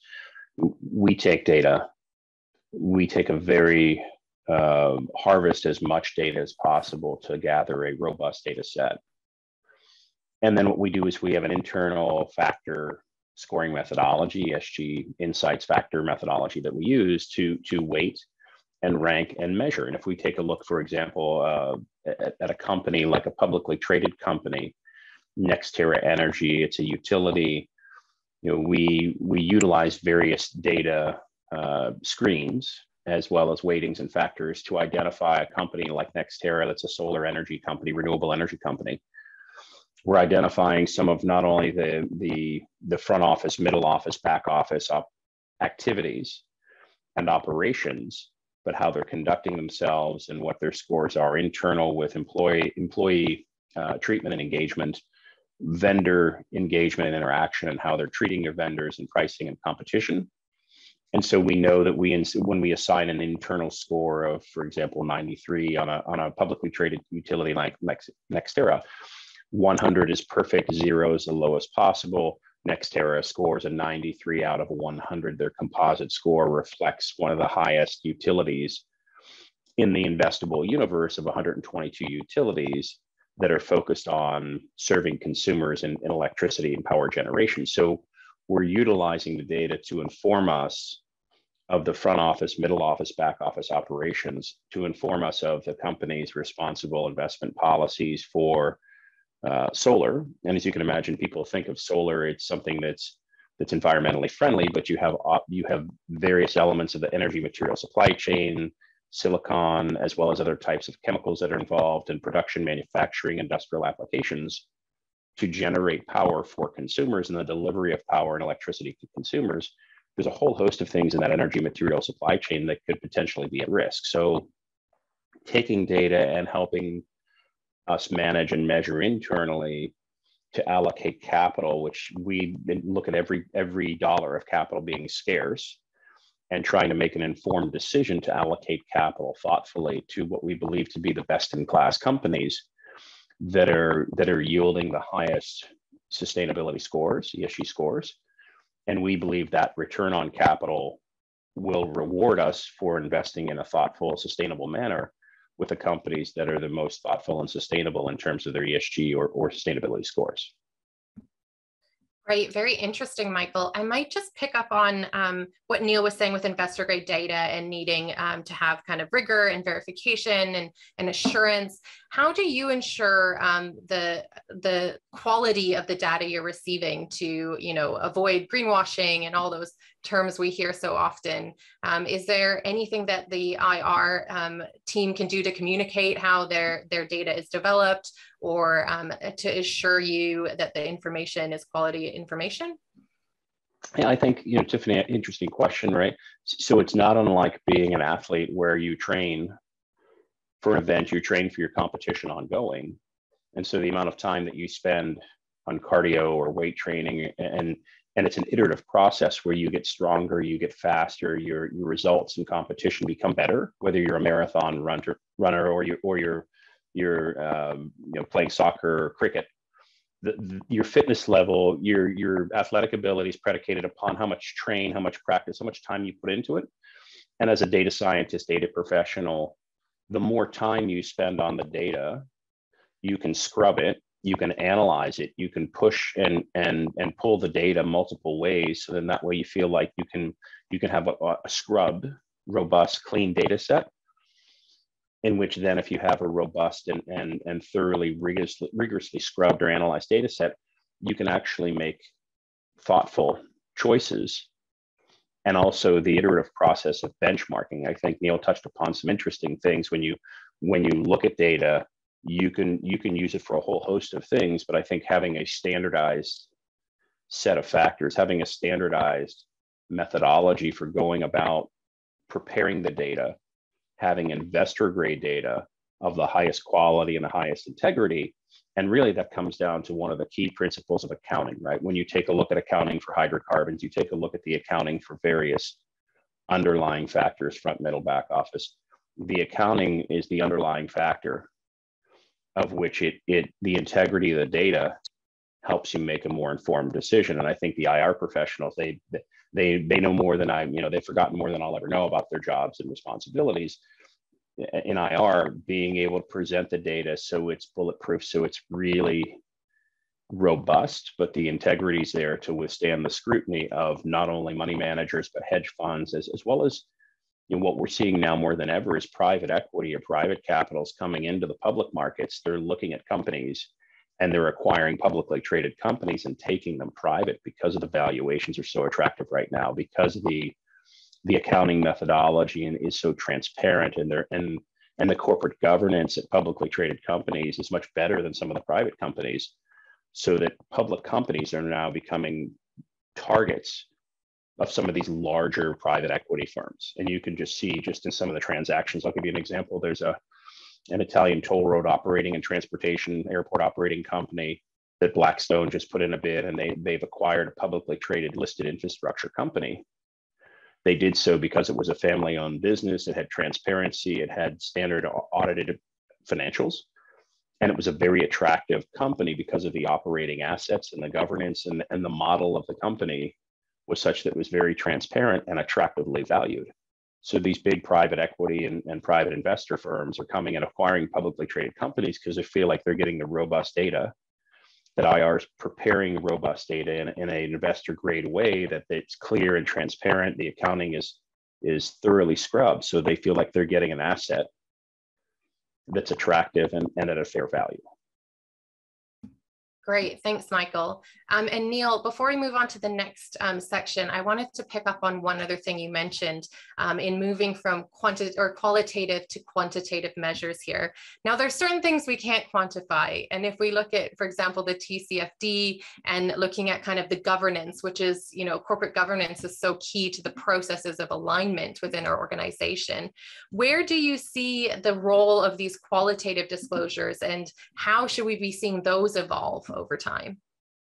Yeah, that's a great point. And don't get me wrong, qualitative is not going away. And indeed, that's another area that investor relations really brings their strength to, is to be able to continue developing those messages and being able to communicate them. There is around, whether it's around governance or indeed around strategy and risk management, around these key content areas of reporting today, there is a very important place for that qualitative information, and be able to communicate the strength of the board, the skills of the board, the values of the company, and how those values connect to the strategy, the purpose of the company, and how that connects to strategy and to risk management and so on. So yeah, no doubt there's a very important role there still for that narrative reporting, and for the important role of investor relations and able to be developing those messages and communicating them. Great, thanks, Neil. And we need to go to that alignment space still. Our question here was to talk about both the stakeholder capitalism and then the aligning the frameworks. So we've touched on it a little bit. I want to hone in a little bit more on that if we can. And Michael, I might come back to you to build on what you just mentioned of needing kind of this alignment and shared understanding of what enterprise value is and why it's important to investors. So we keep hearing that we don't want more data, we want better quality data. Can you unpack that a little bit as what is better quality data and why is alignment so important for that? So better quality data, provides us with a solid foundation for decision making. I think the auditing trail and auditing process, whether you're talking financials, whether you're talking the enterprise value of a company, I think it's 2022. We've had a pullback in the equity markets in the last few months here. I think what we've seen over the last 10 years with accommodative monetary policy has been, to a large degree, risk-seeking behavior in the capital markets of investors, institutional as well as retail investors. And a lot of this capital that's been injected into the markets post-COVID to try and get the economy back on track has not only gotten some of these economies back on track, but it's created asset inflation and created an inflationary regime where in 2021, we've seen stock valuations be beyond what anyone could expect to be a premium. I lived through 1999. I saw the tech wreck. I saw excessive valuations. I looked at enterprise value and valuations back then that it didn't square. I look at a company like Tesla, albeit trying to deliver admittedly cars that could solve the energy material conundrum. When you look at electric vehicles, something that's a noble purpose, but existing stock price of Tesla would inform an investor that each Tesla vehicle is $2 million each. So when you talk about enterprise value, you talk about stock price. It doesn't square with some of these companies, despite the fact we've had a massive pullback. And so I think when you're looking at enterprise value, you're looking at the underlying financials of the company, and you're trying to build models, whether they be discounted cash flow models or other types of company models. And you're looking at free cash flow, level and direction of margins, reporting on dividends and dividend payout schedules. That's the other thing that I think if you were to go beyond technology, but into other types of industrial companies and dividend paying stocks, sustainability is also about an enterprise value. When you're drilling down, looking at a dividend payout ratio of a company that pays anywhere from a 20 to 60% dividend payout ratio. We've seen companies paying higher than 60% dividend payout ratios. That to us is a red flag, in which we believe that dividend payout ratio is unsustainable. And if they continue to take money in the form of debt and investor capital in the front door and then out the back door, they're paying a dividend payout ratio of 80, 90, they're paying out excessive dividends as opposed to retaining them and investing and prudently managing their balance sheet. The enterprise value gets distorted. And I think we're admittedly now, with the inflationary regime shifting, you've seen a little bit of a pullback in stocks. You're seeing enterprise value and you're seeing company valuations be adjusted. And a lot of the research professionals at these various houses that cover equities, they cover various companies globally, they're adjusting valuations and they're re-examining enterprise value of companies, saying, where are we missing things?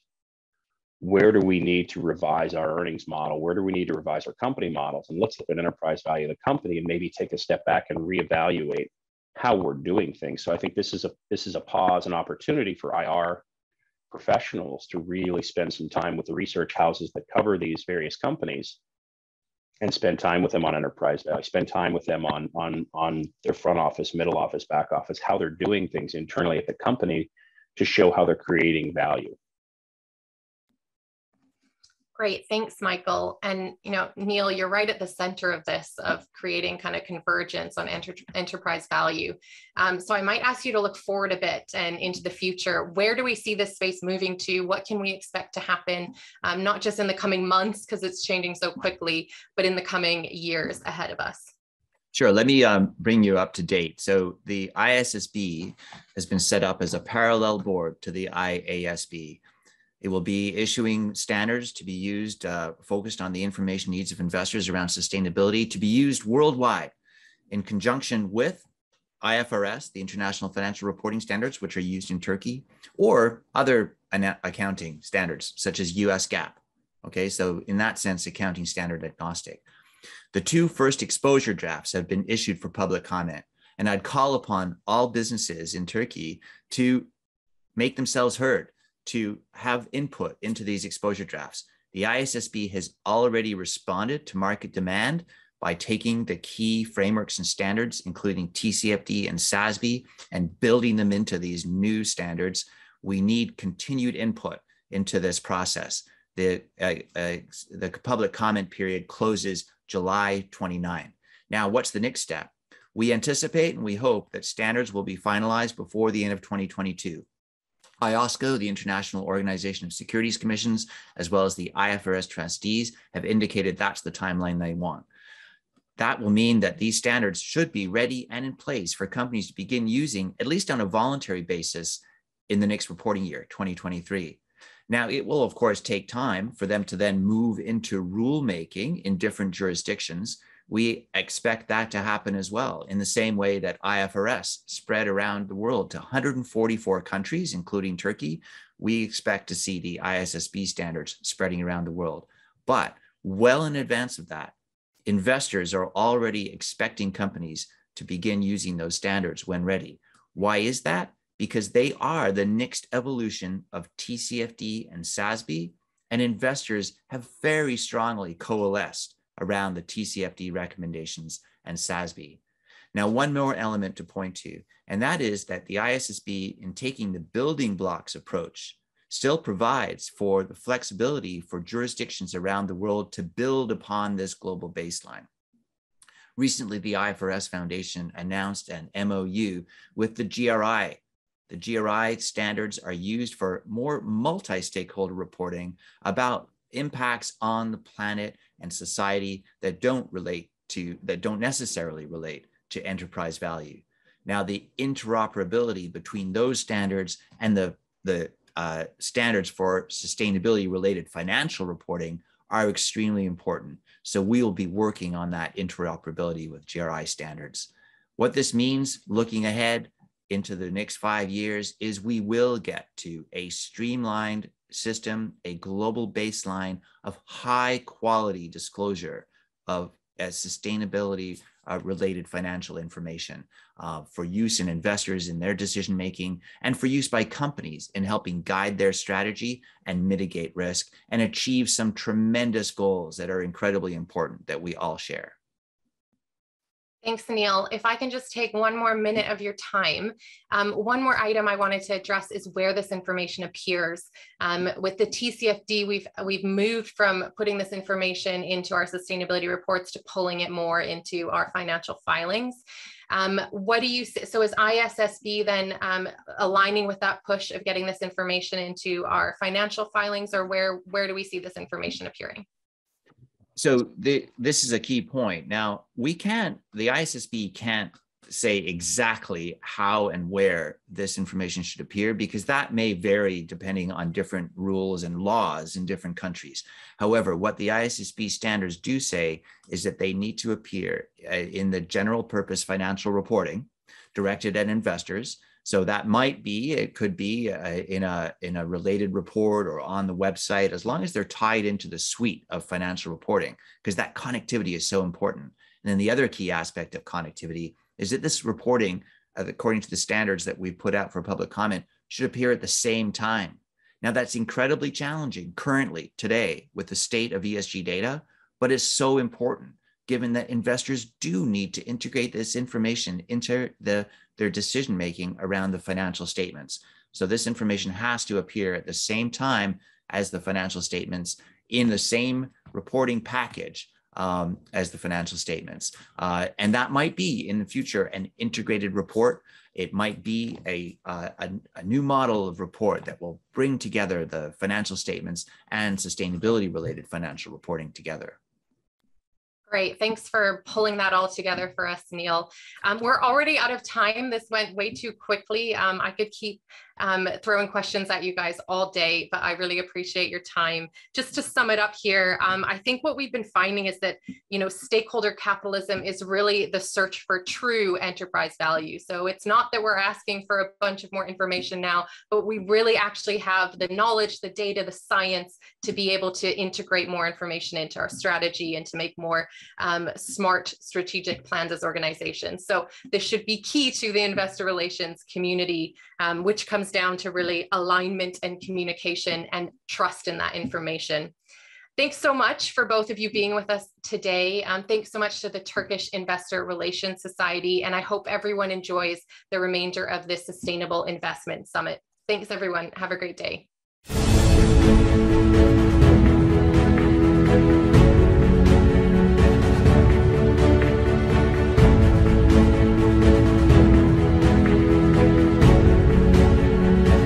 Hello, everybody. Welcome. I'm Giulia Corinaldi, Director of Inclusive Economies at the Thomson Reuters Foundation. I'm delighted to be here at the TÜYID Sustainable Investment Summit 2022, organized by the Turkish Investor Relations Society. The theme of this year's summit is more than a checklist, and we heard about circular economy and aligning measurement. And now we take a deep dive into the problem of greenwashing and how to avoid it. I'm here with two distinguished experts, Jason Perks, Senior Director at DNVGL, Steering Committee Member at UK SSD, and Rose Easton, Signatory Relation Director at Principal for Responsible Investment. Welcome to you both. Hi. Yes, hi. And today companies are making more and more claims and commitment on how to ensure their resulting impact for people and planet. And how do we ensure sustainable and responsible investment changes business practices and doesn't actually fuel greenwashing? The environmentalist Jay Westfield coined the terms greenwashing in 1986 in a critical essay on the Save the Towers movement in hotels, which had little impact, but mostly saved hotel money. And now the term is used widely for false claims around climate, but also claims around social issues. EcoAge last year published a very interesting paper on the greenwashing machine that underlines how it works and how it become more and more obstacles for real change. Kenneth P. Packer observes in the May-June 2021 issue of the Harvard Business Review that evidence shows that the amount of company reporting on GRI standard has exponentially growth. And according to Global Sustainable Investment Alliance, social responsible investment has grown to more than 30 trillion, 1/3 of professionally managed assets. In the same years though, emissions have continued to grow and environmental damage has accelerated, as well as inequality. Also, the UN Global Compact review of the last decade of action reports showcase how business made progress on SDG, but SDG are not yet embedded in corporate purpose, governance, and strategy for the majority of business. Therefore, there are not enough concrete action, especially on social issues. And we all know that action is desperately needed to tackle climate crisis and inequality, and immediate action. Because of this lack of concrete action, the movement around legislation and mandatory disclosure is growing in the EU, USA, and worldwide. Today, we explore what is the right mix of legislation, standardization, and practice that will tackle greenwashing and move us forward. Hence, let me bring in our fantastic speakers. Jason, Rose, can you please introduce yourself and define for the audience what is greenwashing and how is your organization approaching it? Thanks, Julia. Shall I kick off? Yes, please, Rose. Lovely. Well, look, I'm Rose Easton. As Julia says, I'm the Director of Signatory Relations for Europe, Middle East and Africa at the UN-supported Principles for Responsible Investment. I joined the PRI about 6 months ago, and I've spent my career in the financial services sector in asset management, working closely with a number of large asset owners on their sustainable investment strategies. So definition of greenwashing, according to the EU taxonomy regulation, greenwashing refers to the practice of gaining an unfair competitive advantage by marketing a product or a company as environmentally friendly, when in fact the basic environmental standards have not been met. So in terms of our organization, well, the PRI's primary purpose is to work to achieve a sustainable global financial system. And we do that by encouraging good governance through integrity and accountability. And the problem with greenwashing is, look, it erodes those efforts by jeopardizing market integrity, by creating sort of unreliable standards, and it erodes the effort that we're trying to put in to protect investors. If products and companies are being mislabeled, that protection can't exist.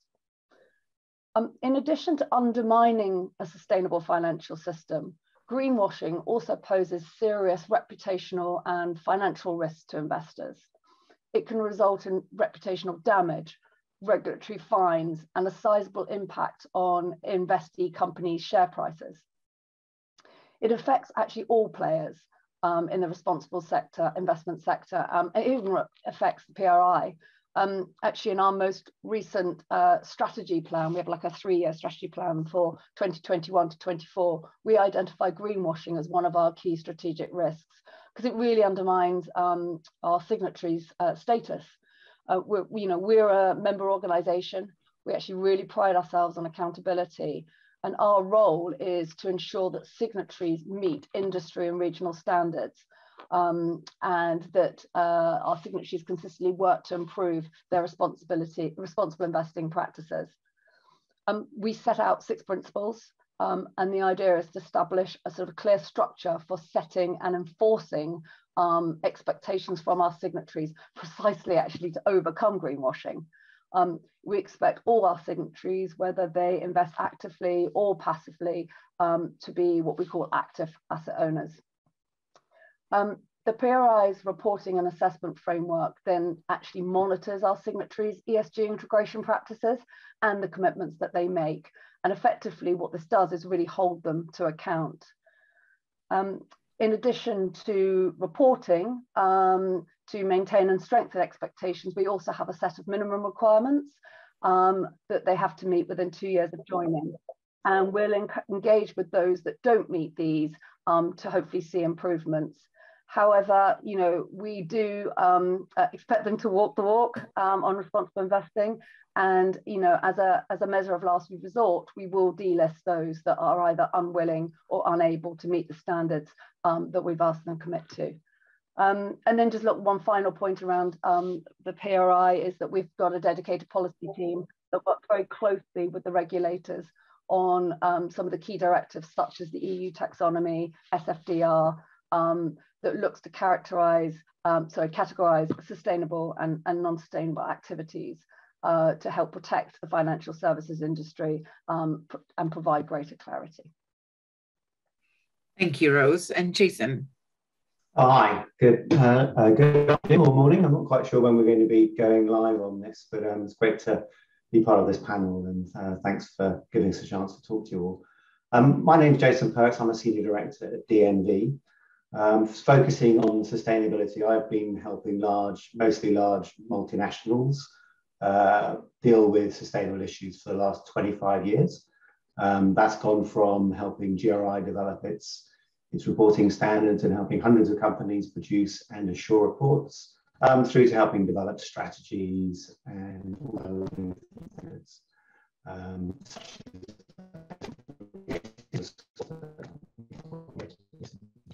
many investors use when they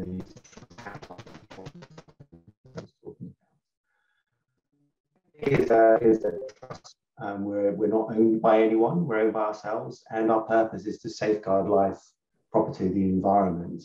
Our vision is really to be a trusted voice in global transformations for companies. And there's 12,000 of us around the world, and really we're focused on helping business understand how it can build trust and deliver on its commitments to society, to stakeholders and to shareholders. And I think this is where greenwashing comes in. It's all really about trust. Greenwashing, in whatever form it takes, undermines that trust. Trust is really the glue that holds us together, and also the oil that's, that oils the wheels of our relationships, whether we're an employee, whether we're a shareholder, or whether we're a customer of a company. The Adamon Trust Barometer Survey of 2022 showed that business is now actually back on top. 61% of people trust business as an institution more than any other institutions. When I was running courses about trust 15 years ago, business was way down the list. But actually, there's been a massive erosion of other institutions, particularly government, but also NGOs. And now people look to business as a trusted vehicle to tackle society's challenges.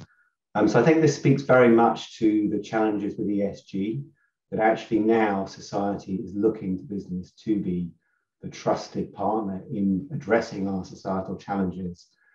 And if business conducts greenwash or isn't honest about the challenges faced, or the ambition gap, we'll talk about this a bit later, this isn't honest about that and isn't clear about how it's going to help address those challenges, that really amounts to greenwash. It's not just about omission of information, it's actually about not recognizing the challenges.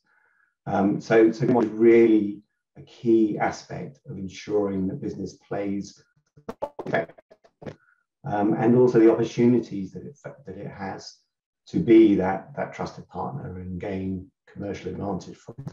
And also reduce risks that can arise from actually not being honest about what's going on, being honest about their performance, and being honest about the plans and strategies that they have to address the challenges and be a successful.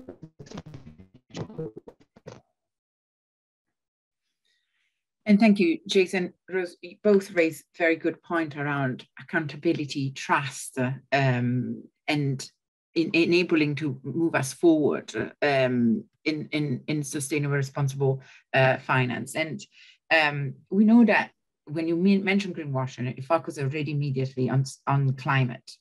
But greenwashing is done on the E, S, and the G. And the Thomson Reuters Foundation has published a paper and tried to promote amongst investors the importance of addressing social issues seriously to ensure we have a positive impact on and effect on people. What are your thoughts? What does a successful, sustainable, and responsible investment looks like, in your view? Jason, shall we start with you and then move to Rose? Sure. Yeah, I mean, I think sustainable, responsible investment is, well, first of all, it's a massively growing area of finance. And we're talking to companies now which are coming to us saying, look, we're not going to get access to funding. Not just, this isn't just sustainability linked finance or sustainability loans, just access to standard finance if we don't address some of the key issues that we know we need to. So it's moving from an opportunity not just to get better access to finance, but actually increasingly to access to finance if organizations are addressing some of these key issues.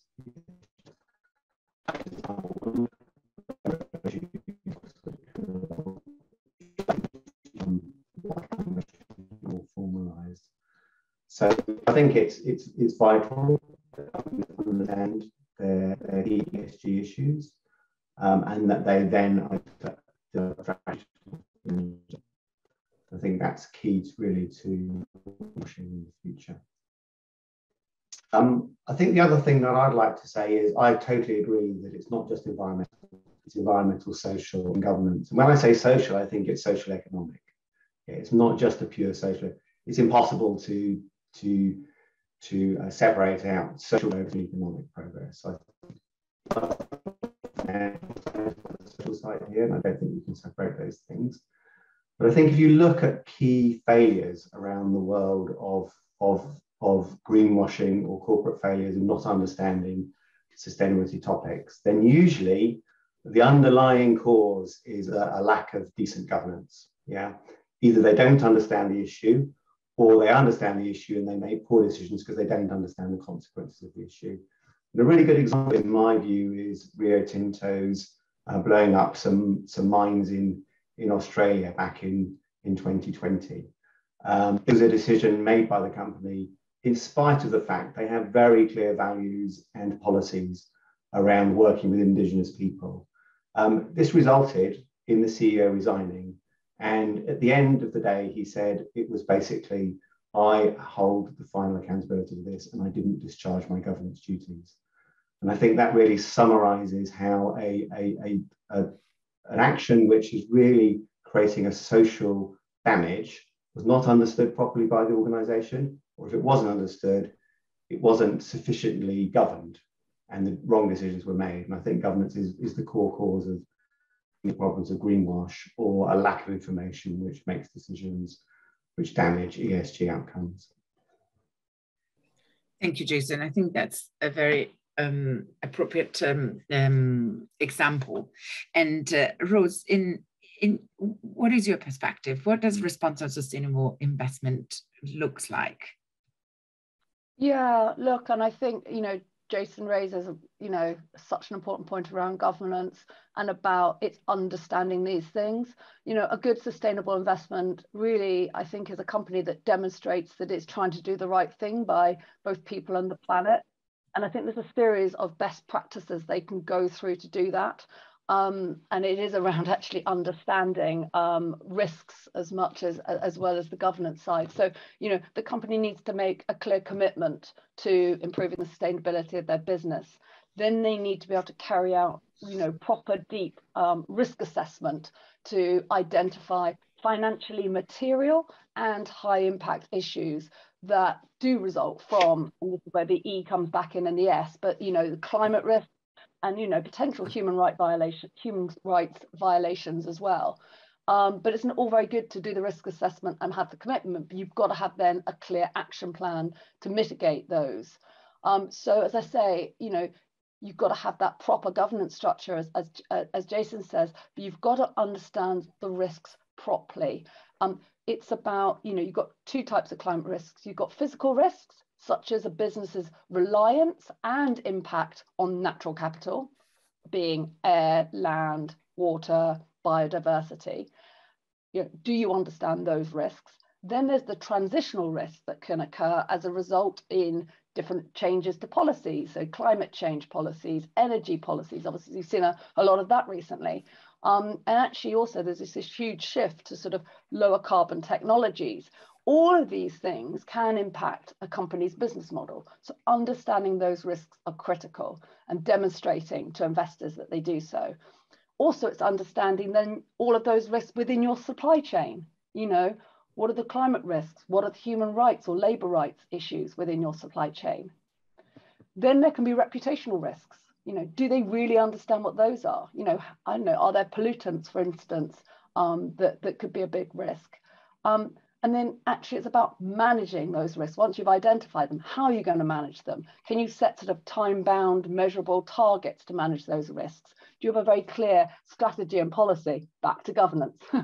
And then, actually it's about honesty too. Again, Jason, you talked about trust and we talked about accountability earlier, but are you honest about the risks that you can't manage away?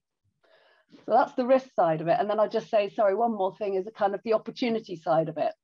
There's actually big competitive advantages companies can make, sustainable companies can make by actually innovating, making use of new technologies. Is there a plan for your manufacturing process to be adapted to become less polluting? Can you now use renewables instead of fossil fuels? Can you use materials that are being recycled? If investors can see evidence of progress here, this is going to be identified as a good sustainable investment. And then the final point I'd make is around reporting and disclosure on those commitments that you've made. Without clearly defining that, companies have too much flexibility on what they choose to report, and that's not helpful. But conversely, there's also a problem often we see where you get over disclosure. So companies just reporting on everything, on really what are non-material ESG sort of bits of information. Again, it's making sure that you are focusing on the right areas. Otherwise, again, you can be branded as greenwashing. And can I think that's really good description, Rose. I utterly agree with. It's not just about risk and negative impact, it's about opportunity and positive impact in companies. I think the reason companies are seen as so trusted now is because they're the place people look to for providing positive solutions and outcomes. But added to the kind of the reporting and disclosure, I think, is independent assurance. I think that greenwashing is at massive risk if it's purely down to the company to disclose, and there's no independent checking of that based on common standards and agreed criteria. And I think that's really important for the company itself to feel confident in what it's disclosing, as well as for investors and other stakeholders to be able to properly trust the information that's being disclosed as well. Thank you. And Jason, jumping on this, so because you touched upon it, I wanted to help us move into, so we had described what a sustainable, responsible investment and corporate behavior are, but how does greenwashing happens and who's involved? You touched upon standardization and legislation. Can you guide us a bit more through it? What does that mean? It's a lot happening at the EU level, but also like what impact has that maybe on a more local context? Yeah. I mean, look, I actually think a lot of greenwashing isn't intentional. I think it's actually through either a lack of understanding of a topic or a lack of engagement with stakeholders to really understand the impacts of an organization. I think that's really key to avoid greenwashing. I think also it's a lack of clear standards and regulation to guide business on, I mean, the number of times companies come to us and go, we want to do it right, but we don't know what to do or how to do it. There's all these standards out there and all these guidelines. Which ones we use? And my answer is always, well, you need to figure out what's important to you. You need to develop a strategy to address those issues, and you need to understand both the risks and opportunities, and then disclose and implement. It's companies' duty to really understand topics properly. I think usually greenwashing occurs when they don't understand those properly. I think you then get, as Rose sort of hinted, this sort of unintended response that people end up disclosing everything that they can because they've got this sort of demand for disclosure and transparency, and they don't go through the proper process of really understanding what is actually material and what isn't material, and who needs to understand what information and provide the information to the right people at the right time in the right place. So, you know, what investors require is very different to what a customer requires or what an employee needs. And you need to disclose in different ways. So I think then beyond that, there's sort of unequal incentives or unintended incentivization. And I think most often companies are not incentivized either through a lack of regulation or a lack of reward for actually disclosing properly and being properly transparent. So I think that needs to be upped in its game. And I think investors and in the investment world has a massive role to play in making sure companies are properly incentivized. And there is still a requirement for quarterly returns and a requirement for companies to deliver on long-term ESG outcomes. And I still think that's a challenge for many parts of the investment community. Beyond that, I think holding companies accountable, and I think NGOs play a really important part in holding companies accountable, either to disclose more and be more honest, or when they get it wrong, to actually hold them to account for actually being honest about that and bringing that to light for society. So, Jason, sorry, just to follow up on that. So, if the movement is growing or developing, legislation and mandatory legislation could help do that pivot that you're talking about, you think? Yeah, I think it helps massively. And I think, we're speaking to a Turkish audience here. Turkey is right next to the EU. Most Turkish businesses that I work with trade massively with the EU. It's a huge source of foreign currency for Turkey and for those businesses. And the EU is really the most advanced area in the world for regulation and sort of formalizing ESG requirements. So we've got the Corporate Social Responsibility Disclosure Directive that's being formed at the moment. It builds on some existing work. I mean, that is really formalizing materiality and then disclosure around financial impacts of ESG. So I think that's really useful. And then the whole Green Deal legislation, including the border tax. So we've got the emissions trading scheme within the EU.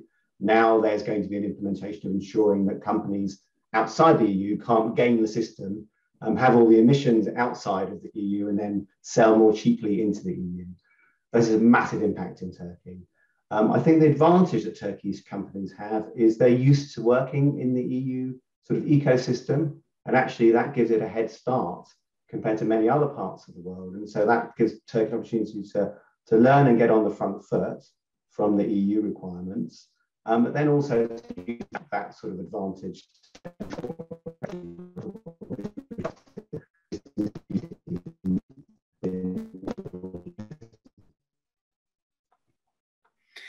Jason, thank you. And thank you for the presentation of also the opportunity for the Turkish market in being ahead, tying his tie with what's happening in the EU. But Rose, I wanted to come to you, and Jason mentioned this of the critical role of investors to avoid greenwashing. So I wanted to understand from you what your thoughts are. And Yeah, look, I think the investors have obviously a critical role here. And I talked earlier about this term, being an active owner. What does that mean? It means exercising your voting rights, and it means engaging on any issue with the intent to encourage the company to adopt better sustainability practices, or just at the very least relinquish the poor ones. I think it's really important in this sort of engagement process that investors have clear objectives when they go to a company, and that they've also got clear scope. So, prioritizing the most material issues that they want to engage corporates with, just to make sure that really is sort of value additive for their clients and beneficiaries, and that there is real impact from that engagement. I think investors need to also have a very clear process in articulating what are realistic goals for the companies, and actually also give them a clear indicator of what would be sort of their expectations of success. How is it going to get measured, so that you can ultimately identify the effectiveness of that engagement strategy. So that's sort of the investor's role from one side, and then the corporates themselves have a role to play in this, in that we talked again about trust. They need to be transparent to build trust. This is so important in the investment world. Investors hate the unknown. So the more that they know and understand, back to my points earlier around risk management, the better. So, it's about not cherry picking the bits of your business to report on. This is particularly important for conglomerates, of which in Turkey, I know there are a large number. Investors want to understand, the wider risks across the full business, not just part of it.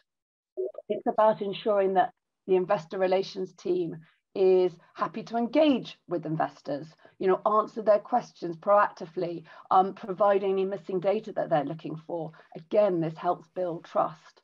As I say, investors like to know what the risks are. If you're transparent and honest on your approach, you're going to gain trust from the investment community. It's not just, reporting something that's an issue isn't an issue as an investor if it's been seen that the company understands it. And this is really important for companies based in emerging markets, because this is actually where perceived risks are higher. Companies that are doing the right thing in terms of people and the environment will ultimately attract better ESG ratings. Those better ESG ratings will lead to that company screening better, and then being included more in clients' investment portfolios. And that ultimately should then lead to share price appreciation. So, I think that's the key points around that role of the investors can play here. And Rose, thank you so much. And can I just have one point there about disclosure? Because I think Rose makes a really important point. I've been helping companies disclose sustainability stuff through reporting for 25 years. The most common question I get for first-time reporters is, what are the risks of us reporting? I have never, ever once seen a company suffer in any way from greater disclosure. The only side is upside. People are always worried. They always, it's an uncomfortable thing to be everything outside if it's done well. Yeah. So I think that's, you know, it's not actually a risk. It's a risk not to disclose. Exactly. Spot on, Jason. And in terms of like, to disclose, you need the data, you need the information. And Rose, you mentioned very well the process of disclosing and engaging, but data has because if you can't measure it, it's difficult. So what is the role of data globally, but also in the Turkish context in terms of how they're developing their data and measurement and data, and in terms of data providers as well? Jason, do you want to pick up on the data providers, and then I'll tell it. I'll finish up. Yeah, sure. Yeah. The PRI in that space. Yeah, so I just want to rewind just slightly. First of all, I think disclosure is important whether you have data or not. Data is a measure of performance of an issue, and you have to choose the right indicators to properly measure the performance on that issue. So a good example is climate change. If you're only measuring the office energy that you use and you're not talking about the supply chain, which is possibly 80% of your actual emissions, that's poor data, and it would be actually greenwash to just disclose that one bit and not talk about the rest. Fine to say we only understand 20% and we haven't yet measured the other 80%. You know, that's proper disclosure, and just admitting that you don't have that data yet, but committing to gathering it is really important. So it's understanding the context of that data is super important. In terms of providers and ratings agencies, I think they play a valuable role to play, but it has to be done through the lens of materiality. Yeah, just disclosing the 200 data points that rating agencies will look to gather does not give you. So just disclosing the 200 data points that rating agencies requires enough, and investors don't want to just see the data. They want to understand the data around the key risks and opportunities faced by the business. So I think rating agencies provide a really good, you know, broad, quick to access data set for investors. It's a quick win to gather that data through rating agencies, but then it has to be viewed through the materiality lens. What is actually material out of all that information, and how well do the companies really understand their performance, and what strategies have they got to deal with those issues, and data just supports that. Thank you. And Rose, going back to you, PRI is working on this. Do you want to tell us a bit more what you're doing? Yeah, no, it's sort of an angle of this. You know, I think we've got a team. I've talked earlier about one of our key purposes is creating a sustainable financial system. And we've got a sort of a key strategic project that we call Driving Meaningful Data. And it was really started in recognition that, you know, there is this global consensus that you need consistent, reliable, comparable sustainability to do. I mean, as Jason's just described, you've got to be able to, you know, to assess this risk that we keep talking about for screening purposes, for, you know, identifying best-in-class investments, measuring impact, communicating with clients. The list is endless. You know, data is absolutely critical. So what we do is work. We obviously got our huge signatory base that we can work with to really get clear understanding, to give us clear signal to the market. What are their data needs? How is that data used to aid decision making? And to better understand our investors' contributions towards generating these sustainability objectives. So, you know, we basically do a sort of, I guess, 3 key things in this work stream. We engage with the regional and global standard setting processes. So on behalf of our signatories, to ensure that, you know, their data needs get sort of understood and then fed into some of these big global standard setting initiatives. Then we make sure that we encourage clarification of how ESG ratings get then used in both active and passive, importantly, investment strategies. And then it's all about raising awareness amongst our investor signatories on what's happening. And, you know, just the most latest, I guess, example of that work stream is we're currently engaging with a new International Sustainability Standards Board, ISSB. And we're just working with our signatories to make sure we put the, you know, we provide good feedback into that system, you know, make sure then we share the implications in reverse back to the investors, so they know, what those new standards are going to mean for them. And then actually we've even got, we have some quite deep technical discussions with a specific sort of corporate reporting reference group that we've set up. So it's all about, making sure that their needs get reflected in the new standards that are being created. Thank you so much, and Jason as well. And we are coming to the end of our session, and I think we just scratched the surface of the issue of greenwashing, but you give both incredible input on best practice. But I wanted to give you both a last 1 minute on how do we move forward on greenwashing? What are the best practices? Rose, you go, and then Jason. I think if I can take it from the PRI standpoint, yeah, of course. Part of our role is, as I say, driving better responsible investment across that financial system. And one of the things we're trying to do is actually showcase and reward good disclosure practices. So that's one of the things that we're doing. And we do this in a couple of ways. We do it through every signatory has to report, and then we score their reporting, and then that becomes publicly available. And so that's one way to showcase, and we showcase also through sort of different case studies and things like that. And then we actually also have an awards we give out, and we can do that across leaders in different ways. And then the sort of final point from our perspective is obviously this is a space that's moving very fast, and our role as, I guess, an NGO in this space is to make sure we evolve as our signatory base grows, and that we continue to push those standards higher, really with the view that we've got to generate some sort of real world outcomes, real world change on the back of it. Thank you, Rose. Thank you very much. And disclosure and good disclosure is key. Thank you very much for the work of PRI. And Jason, what are your words? I think, first of all, you should disclose, but make sure you understand the issues that you are disclosing. By engaging all your stakeholders across your value chain, issues, understanding which of those are material to you and your stakeholders, and then developing a strategy to deal with the risks and opportunities around those key prioritized issues. Only then really do you need to know what data measures the performance of those issues. Then you need to make sure that data is independently checked when you're disclosing, and you should then disclose transparently all of the information that you have. And I think if you do that, you build trust, and B, you avoid greenwashing. And I think companies that follow that will avoid greenwashing in the very bad things. I think the other thing I'd just like to say is I work quite often with companies and investor relations and investors. Quite often investor relations are a bit of a barrier between the company and the investors. They like to hold on to the relationship. And actually, I would really strongly recommend that investor relations open up the dialogue between the company and the investors directly, and they can act as a facilitator of that dialogue rather than a gatekeeper.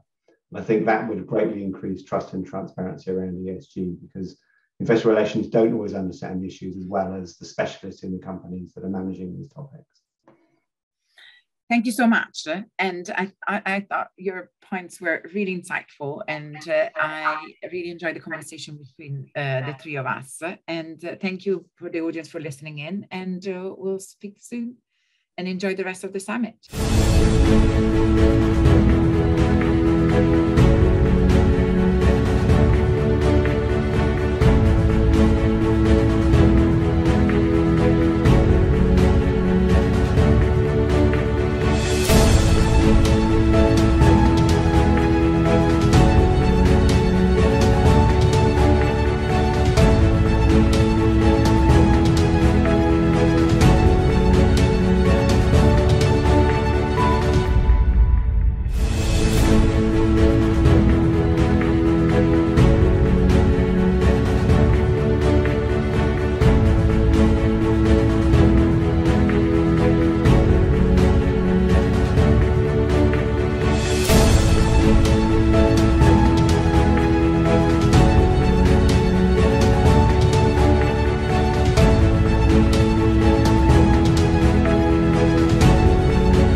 Good afternoon and welcome to the penultimate panel discussion of TÜYID's 2022 Sustainable Investment Summit. My name is Amani Koraim and I'm Director and Head of Corporate Product for Europe and EMEA at Institutional Investor Research. Today we're discussing the impact of ecosystem downgrade on company operations and profitability. And we have invited two fantastic panelists who bring in their expertise and insights into this discussion. I just wanted to share an anecdote with you. I suffer in the spring and summer month with hay fever. And to help with the symptoms, I eat a lot of local honey. So local bees are very, very important to me and I treasure them greatly. And I recently actually came across an article in Forbes magazine, which looked at the value of bees as a business. So if bees were a corporation, so B Corp, Forbes estimates that their market cap would be around $20 billion. So insect pollination in total is actually worth over 200 billion a year, larger than all but 30 public companies globally, and worth over $25 for every man, woman, and child on this planet. So in human terms, if you like, bees are part of a value chain, not only crucial to our economy, but to our very survival.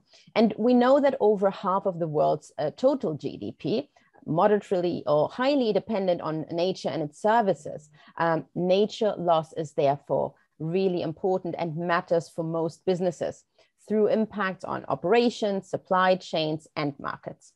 And the late great Kofi Annan also warned us, and he said that preservation of biodiversity is not just a job for governments or international and non-governmental organizations, but also private sectors, and each and every individual really has an important role to play in changing those entrenched outlooks and ending destructive patterns of behavior. And without further ado, I would like to introduce my panelists who will guide me through this discussion. We have Adriana Pierelli here, who is Regional Executive Manager at BNY Mellon, and Christina Church, who is Head of Responsible Strategy at BNY Mellon Investment Management. Thank you both for joining us here. Adriana, if you could briefly introduce yourself and share with us why this topic is so important to you. Thank you very much indeed, and particularly for this invitation. I think this topic is so important to all of us. As you say, Adriana Pierelli, I'm responsible for Southern Europe for a number of our large clients, but also I'm responsible for ESG at our European bank, which is headquartered in Brussels and a SIF in its own right. We are operating the capital markets for our clients, and hence we have a lot of visibility on the investments and the activities of our financial institutions clients. Thank you. Christina, if you could please introduce yourself as well. Yes, hello, Christina Church. I'm Head of Responsible Strategy at BNY Mellon Investment Management. And we are a group of 8 affiliated investment managers who all focus on generating returns for our clients via their investment strategies. And many of those strategies do focus on responsible investing. And within that, a key focus on environmental issues and social issues. And I think what's increasingly coming to the forefront is this urgent need to focus both on financial returns, but also how we can encompass environmental and social returns as well within those considerations. And as you said, nature, so much of the world is heavily dependent on nature's resources and ecosystem services, and therefore it's absolutely vital to understand those impacts and how we can value those impacts, because it's increasingly important to really understand the value of nature and which resources are sustainable and can be regenerated, and which resources are one-off, and we can't keep using them to the extent that we have been. So it's a vital topic for us in financial services, for sure. Absolutely. Thank you for that. And Adriana, I will come to you first, if I may, and go straight for the jugular. We obviously said that nature has really not gotten a price tag. We don't really know what the value of nature is and how to assess that yet. But what we do know is that institutional systems have really underinvested in natural assets and focused much more, obviously, on what you refer to as the produced capital. Adriana, how do degraded ecosystems affect businesses, and where do you see the key challenges are and the risks really for nature? First of all, let's define the right language. What is nature? And nature is, I should say, everything. It's soil, it's biodiversity, it's ocean, it's air. So it's everything that surrounds us and allows us to live. Let's just kind of start from there, which I think is a critical component of what we're discussing. And you're right, we haven't really looked with the right time horizon to understand completely the impact.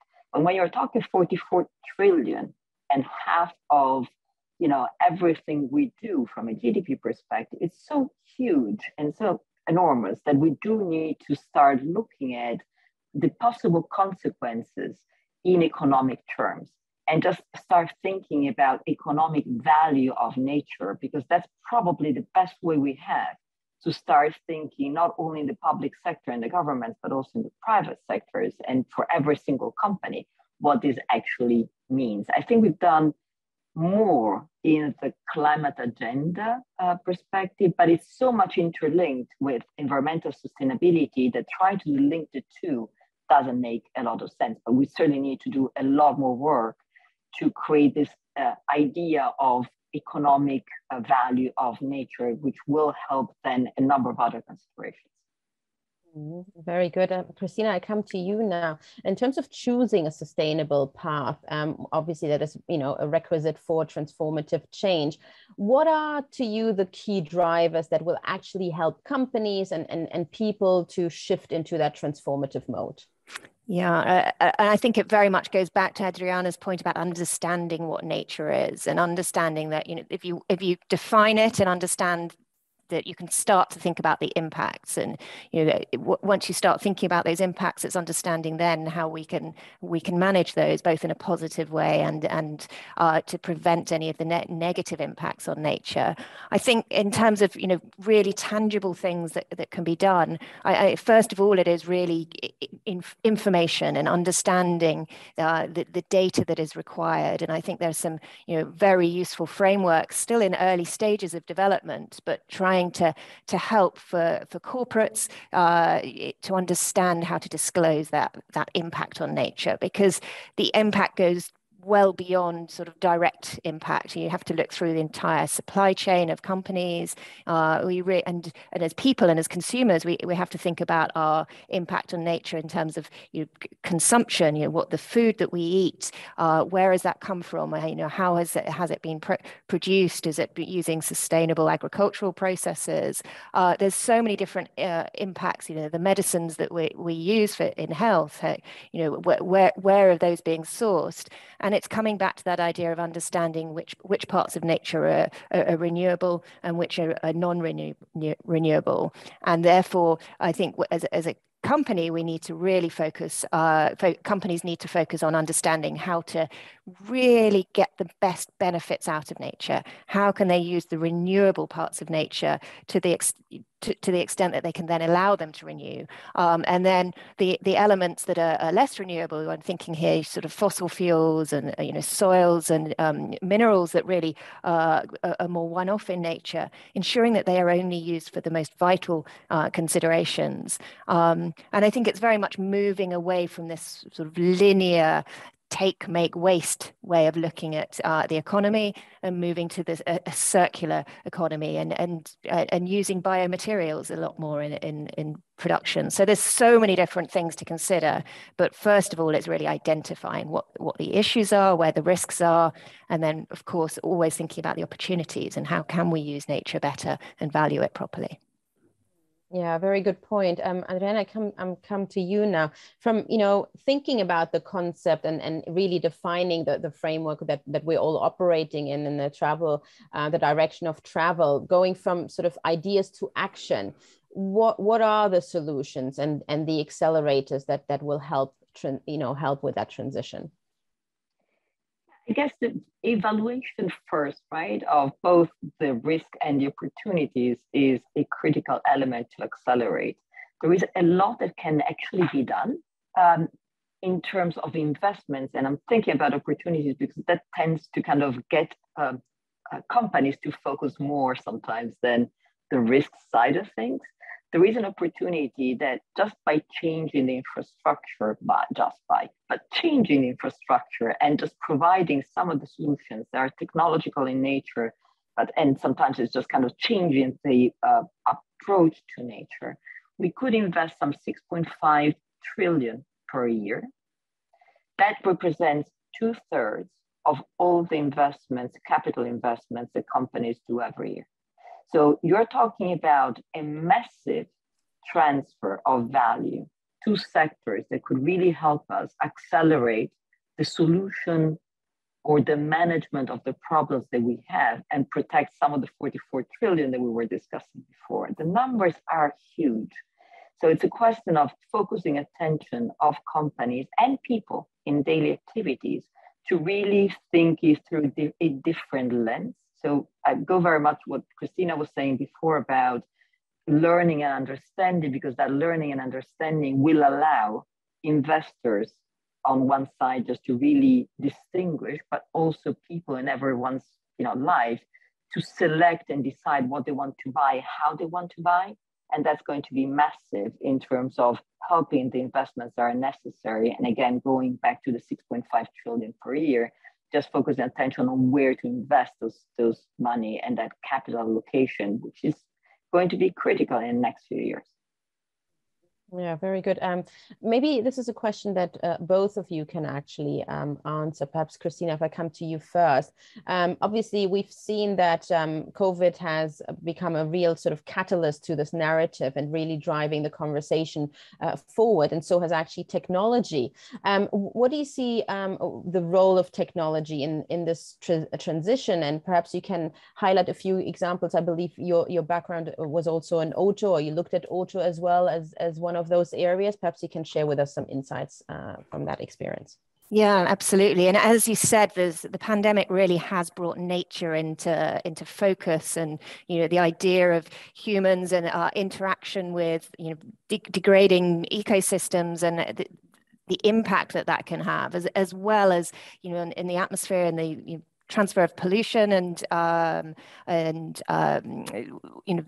it all brings nature really to the fore, which is exciting because it starts to really drive companies to understand that they have to make changes and find solutions. And that's exactly where technology plays a key role. There's so many roles where technology can ensure that we can use more efficient solutions. We can use better use of materials.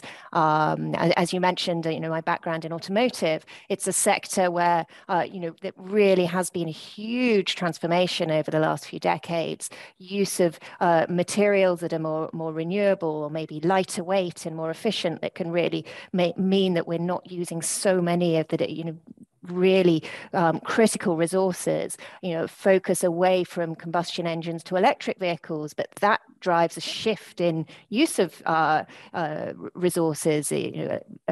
Batteries in an electric vehicle are very dependent on many of nature's resources. So understanding supply chains and understanding that technology can really drive abilities to reduce that focus on materials.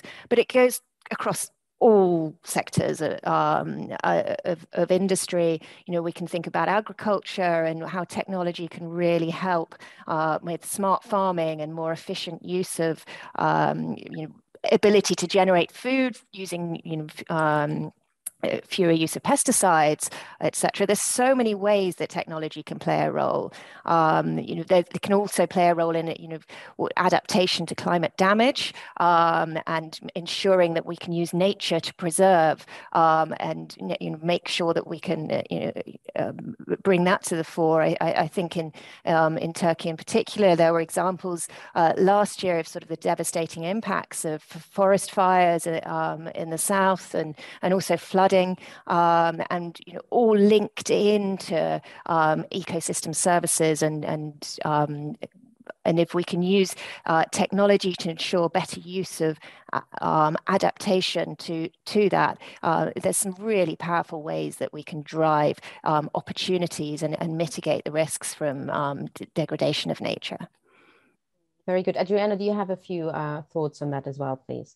Yeah, I think it's also the quantitative aspect of it, right? So Christine was talking about batteries. Now, in order to be able to do what we need to do by 2040, right, to hit the net zero then by 2050, the amount of energy stored that we must increase is by 400 times compared to where we are today. So it's just sometimes the sheer quantity of what we can do and what technology is going to allow us to do. So there are two elements to this. Some is new technologies. In the battery sector, there are a number of ideas, but also, extracting carbon from plants, for example, is a very big area where a lot of money is being invested as we speak, because we know that's going to be absolutely critical. At the same time is more in detail having enough data in order to be able to drive the change. So if you're thinking about agriculture, how do you really get more data from the success of utilizing greener approaches to the environment and to agriculture in order to be able to get the best output? And how do you then continue to refine the type of approach? That's going to be based on a lot more information and detail that can be produced, and utilizing artificial intelligence to, again, use the best type of approach and expand the utilization of that best approach where possible to various kind of areas and various other sectors. So there is quite a lot that can be done, which is very exciting in a way, right? We have on the one side a huge among those problems, but that was not different to where we were with COVID-19. COVID-19 was, in a way, the proof in action that if we focus attention on a huge problem, we can find solutions that we didn't expect that we could be able to get in such short time frame. It's the same approach here, that where we really need to kind of get all together and try to see what technologies we need to invest first. And some of these technologies are not yet there. I mean, we need to even think through new technologies. Think about hydrogen. That's not a new technology, but it's going to be a massive change if we're able to use it more effectively.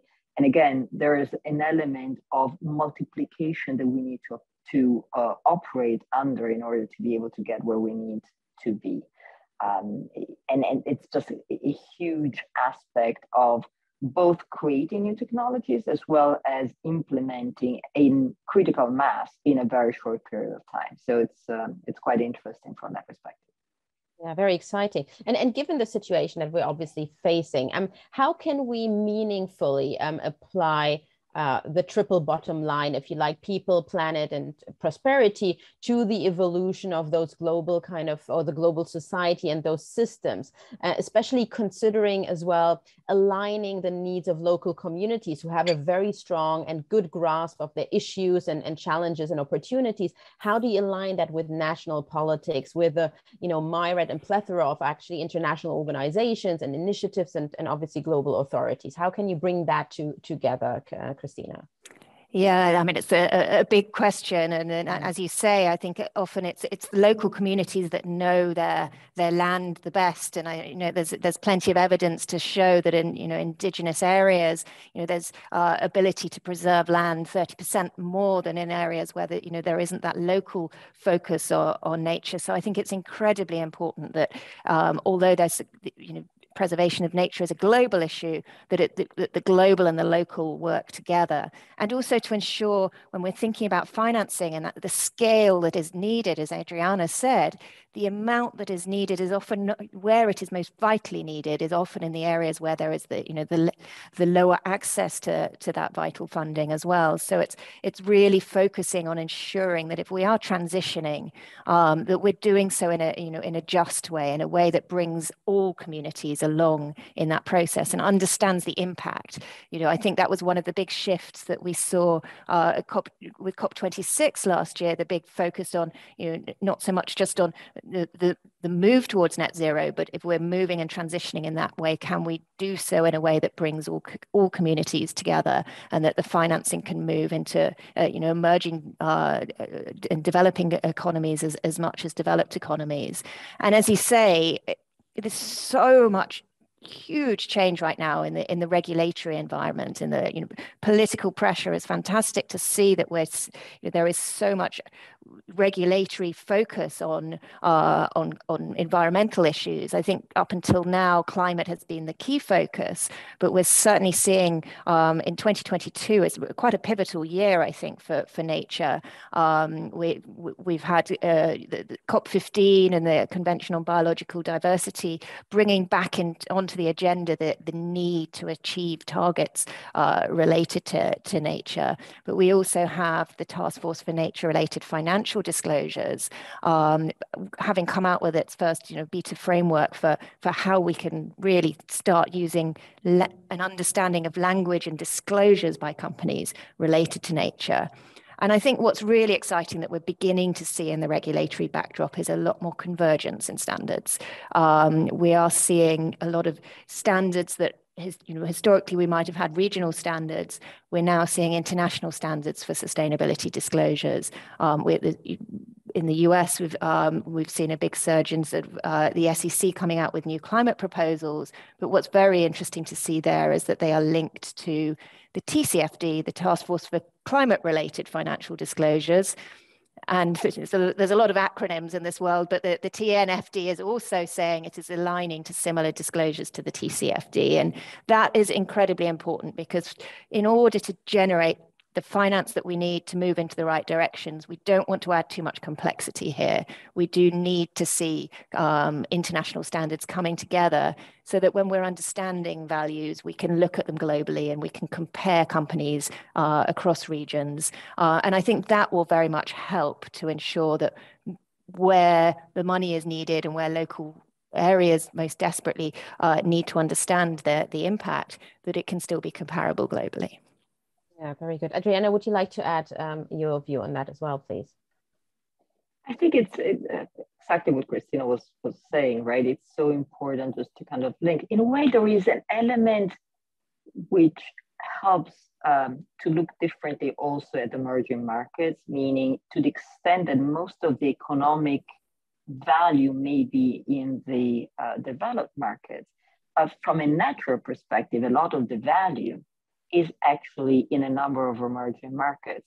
So there is an aspect, if we really start looking at this correctly, we could just have a different perspective on where action needs to be taken in order to maximize the value to the world as a whole. Of course, the data that is required in order to be able to do that and the understanding becomes critical. And I agree completely with Christina, the local population. So the really understanding that needs to be granular by location is needed because the same solution is not going to be applicable or applied in different parts of the world. And you need to have a detailed understanding of the problems that are there or the opportunities or the value of what is there in order to be able to not create damage in the areas where you have the better natural value present. Think about the Amazon, right? And the discussion you have in places like Brazil are very different from the discussion that may actually take place in a place like Germany. And we need to have both, and we need to have both at a certain level of detail. But it's very visible now. I mean, if you think that in California, just yesterday, I think they announced the fact that people could not use water to water their gardens anymore, other than once a week. All of a sudden, it's becoming very visible to everyone under the sun, from simple things like, hey, do I use water just to drink? Or for health reasons, as opposed to kind of water my garden, to things that are much more relevant in terms of how do we ensure that we're not destroying the nature that we have, because otherwise, how are we going to be able to build it back? It's just going to be impossible. So a lot more to happen in that field, but I think it is extremely interesting how if we're really applying properly the concept of natural value, we could just have very different discussion and different decisions to be made across the globe. Yeah, absolutely. I think the expression, Adriana, now is probably build it forward. That's sort of my understanding of how people refer to it. If I may, I would like to stay there because and make it perhaps a little bit more tangible and practical if that's possible. When it comes now to ecosystem and biodiversity, what are the different consideration and steps for emerging economies, because a lot of the emerging economies are, you know, much more reliant on natural resources as well. So what is the impact, and what are the sort of, I guess, next steps, if you like, for those kind of markets? Christina. Yeah, I mean, I think as you said, it's that dependency, and if we can understand the dependency and the data required by, and as Adriana said, location being so key, we have to have that localized information about data to understand the impact. And I think we are obviously hearing a lot more at the moment, very topical, of sort of cost of living crisis, and particularly with agricultural components and cost of food going up it's in those emerging economies that are where that will have such a drastic impact on people's lives, and where there is still so much necessity to draw from nature. I think we really have to ensure that there is enough land to go around and water to go around for all, both fresh water and the preservation of the oceans as well. That I think, if we're thinking about what the solutions are for developed markets versus emerging, they will be incredibly different, as Adriana said. And I think with it also the speed of the transition, what we will need to think about. But there will need to be a lot of work done to ensure that we can help areas where it isn't so easy to shift that mindset. If we come back to Adriana's comment about the Amazon, if there's deforestation happening, and where the financial implications for the communities there really mean that they're reliant so much on the land and a harmful impact on that land. We need to work with those communities to ensure that we can shift that balance and make sure that they can still generate the returns that they need to support their families and to live, but to do so in a way that can really balance with nature. And I think that there will be more onus on developed economies that have used up a lot, certainly in terms of the carbon budget, further ahead than some of the emerging markets, that they need to action faster as well, and work to ensure that everybody can come together to ensure the benefits of nature. But I do think it comes back to that point on opportunity. If we really think about nature as an opportunity, that's where we can say, well, if emerging markets are some of the areas that are most dependent on nature, they should therefore be enjoying the benefits of nature to a greater degree too, and the financial benefits from it too, if we were to place the right financial value on nature. Absolutely, yeah. Thank you for that. We've had a previous panel discussion looking at greenwashing, but I would like to also bring that into this conversation, if I may, and ask both of you as well to comment. Now, in terms of greenwashing, what do you think are sort of the key messages that change people's thinking and behavior? Shall I start with that? In terms of, I mean, I think there's elements of greenwashing that may be not deliberate by nature, but I think really the idea is that we just want to have as much disclosure as possible to ensure that right now there's a lot of voluntary disclosure at corporate level. If companies really have frameworks to understand how they should disclose and what data they should disclose and what data is the most material to each company, I think that will really help ensure that there is less risk of greenwashing. The worst case scenario is where you got companies promising the earth and not delivering on it. I do think often they have, there are best intentions behind those promises, but if we don't have the data to really understand that companies are following through and we can track targets and see metrics that really show the delivery, I think that's the way that we can start changing people's behavior from just sort of showcasing, saying words about what they're doing, but to actually following through with really tangible impact. And again, it comes back to sort of valuing. If we place more value on some of these solutions that can really drive change, then greenwashing won't be so prevalent, because people will see the real financial opportunity from acting. Yeah, what's your view, Adriana, on that as well? Yeah, I guess there is a huge dislocation, right, in terms of companies. And I was interested to see that in September last year, the Carbon Tracker Organization issued a report that's called Flying Blind, the glaring absence of climate risk in financial reporting. Now, this is based on 2019 and 2020 reports, but they already expected on the higher carbon intensive firms, so they reviewed 107 of them, they expected to see some actual data that was coming back in terms of information on the effect of climate. And I'm really talking even here about climate rather than the larger environmental sustainability aspect.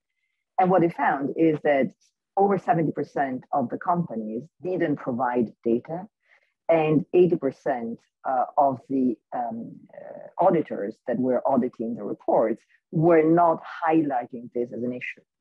Now, it's difficult then for investors to be able to understand whether a company that actually has made some representations about being ready in 2050 for net zero, how does that then kind of, how do you see that information in a financial report is going to be critical. So I think data goes, back to what Christina was saying, data is going to be critical.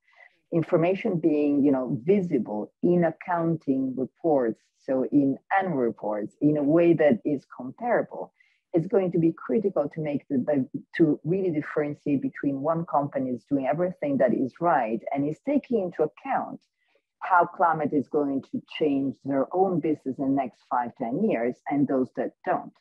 This has an element of risk management, so how the capital needs to be allocated to move away from riskier business. To where you want to allocate your capital as a carbon intensive company or not, right? I mean, we say environmental sustainability touches everything, so let's kind of think wider. How do you capture some of this 6.5 trillion that we were saying before in terms of opportunities?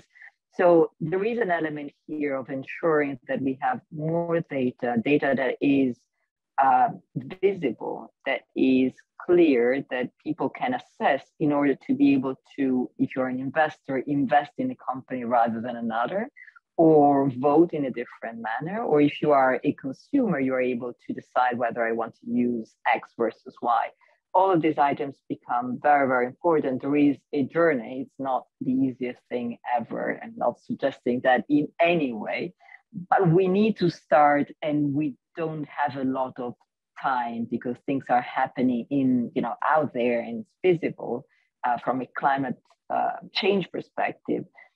So we really need to address that. I suggest that, in a way, the regulators are also pushing the financial system. So both the institutional investors as well as the financial institutions to leverage and to use that information in order to lend or to help a company to go to market, and just fund itself directly with capital markets. But it really becomes a critical component. And at this point, there are a number of elements, both on the issuers as well as on the investors, that do require all of us collectively to help avoid the concern of greenwashing, because that concern is actually preventing a number of people from investing in the right companies because you don't really know. So absolutely critical. Yeah, absolutely. And Christina, I come to you. We have only a couple of minutes left now. Adriana has already highlighted a few of those areas, but what is the role of investment managers as stewards, and how can they help companies? And also conversely, what are the top tips for corporates, especially investor relations, who is really our audience here today, and their executive management teams, as well as the board, in terms of next steps, and what is it that they could tangibly do right now? Yeah, there's so much that they could tangibly do. And you just say, resources are always tight. But I think stewardship for us as investment managers is absolutely key. Engaging with companies and corporates and investor relations teams to really drive home what we are looking for as investors in terms of that disclosure that Adriana was talking about. What is the information that we most want to see, so we can engage for information, and that can really help us get more insight into companies and understand better how they are positioned for future risks and opportunities, we can of course also engage for change and to drive impact. And that is clearly the more powerful mode of being stewards of our clients' money, and that can really drive work with corporates, with the boards and with their investor relations teams to really showcase what are the key issues, what are the most material drivers of change and what are the tangible elements that those companies can do to achieve that change. And that's a really powerful way to see an impact on communities and for corporates to act today. Yeah, fantastic. Thank you very much, Christina. Thank you very much, Adriana. I'm sure there's so much more that we could have discussed here, but we have reached the end of our time slot here. Thanks again for your time and your insights. It's a big topic. We move forward, we build back forward, or we build forward, I guess. Yeah, I guess it's a journey. So, well, thank you very much again for your time, and all the best.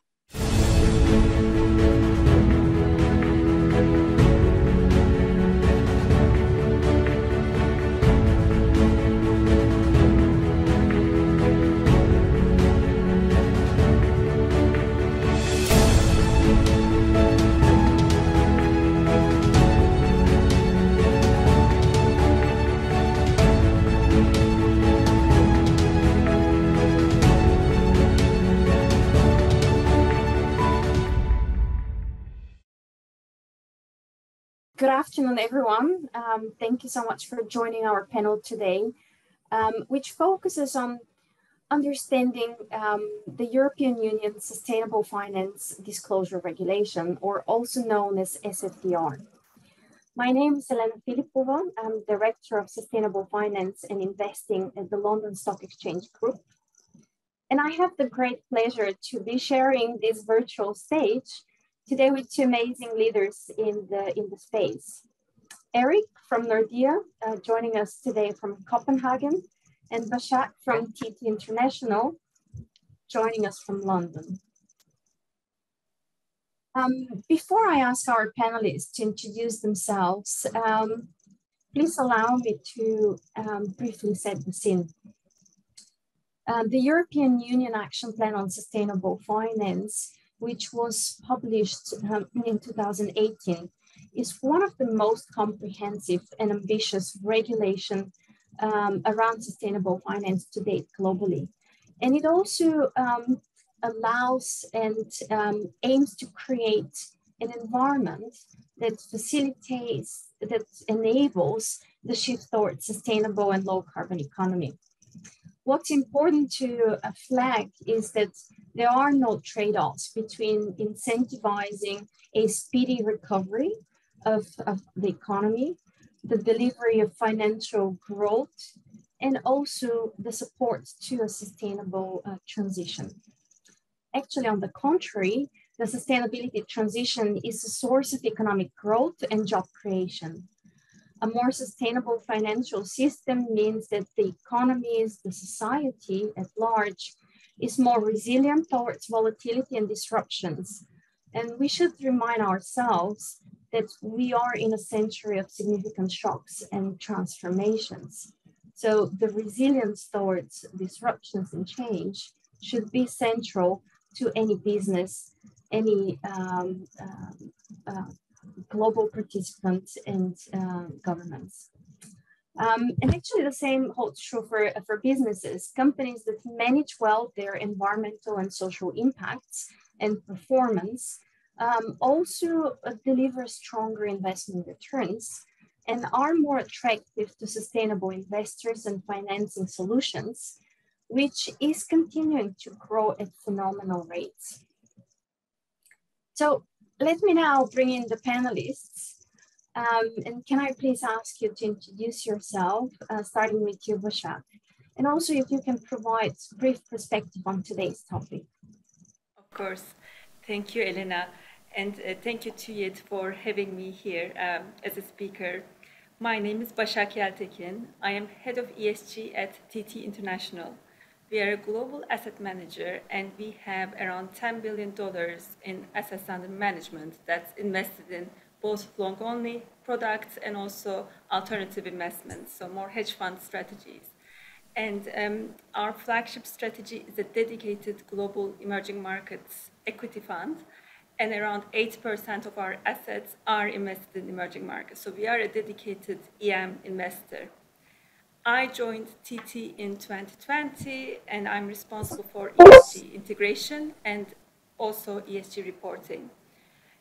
Prior to joining TT, I worked for 6 years at the Norwegian Sovereign Wealth Fund, where I was responsible for all aspects of ESG, starting with ESG risk management and continuing with ESG integration, and finally working on company engagement and voting. So I have worked on all these different aspects of ESG, which was quite an interesting and well-rounded experience. And prior to the Norwegian fund, I was at the Harvard Management Company. This is Harvard University's endowment in the US, where I was a portfolio manager, and I invested in emerging markets, including in the Turkish equity market.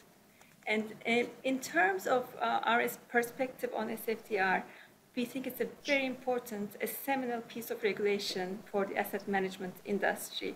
We see significant interest from our investors, especially European investors, in investing in ESG products.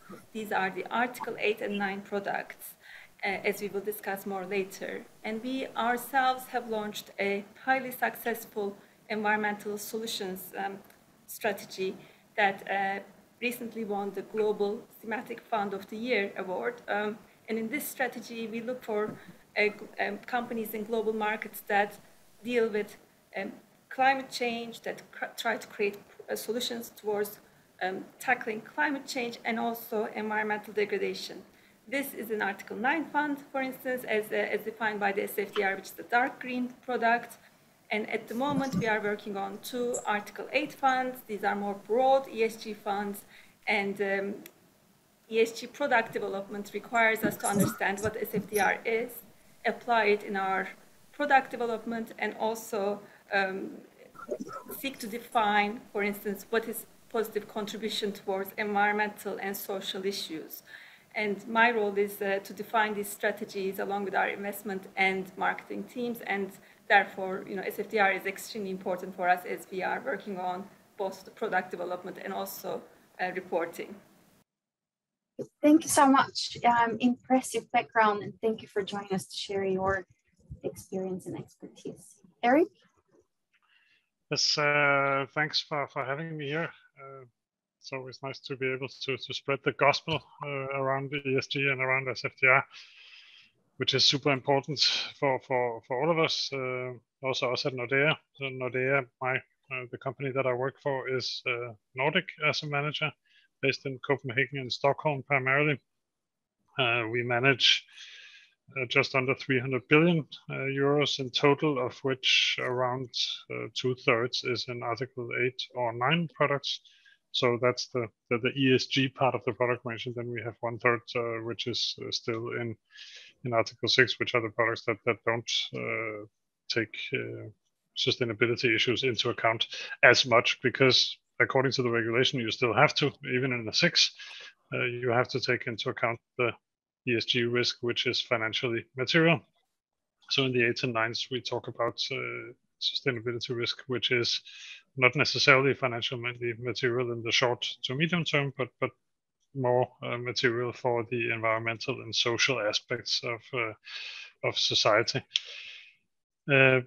We run, as I said, 2/3 of our AUM more or less in Article 8 and 9 products.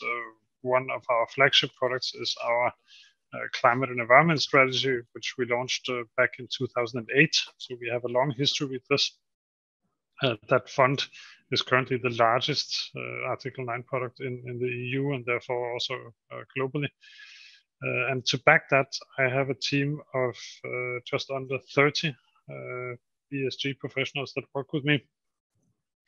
It was a team that was founded back in 2009 with 4 or 5 people. It has grown steadily over time. When I took it over 2.5 years ago, it was about half the size it is today, and it just keeps growing. And it's to tell you that this regulation and the demands that it puts on us in terms of disclosure, in terms of data that we have to gather from companies to make sure that we do things the right way.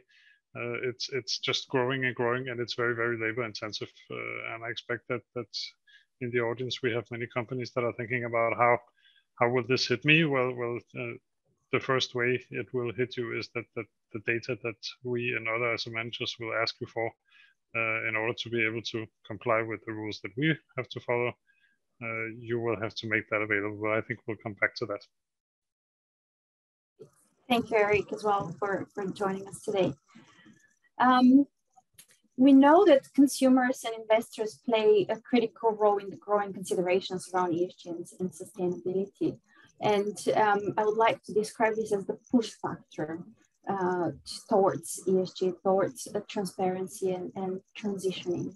But there is the very important pull factor from regulators and policymakers that are reshaping the landscape in terms of setting public policy targets and goals and objectives with very significant implications on the private sector.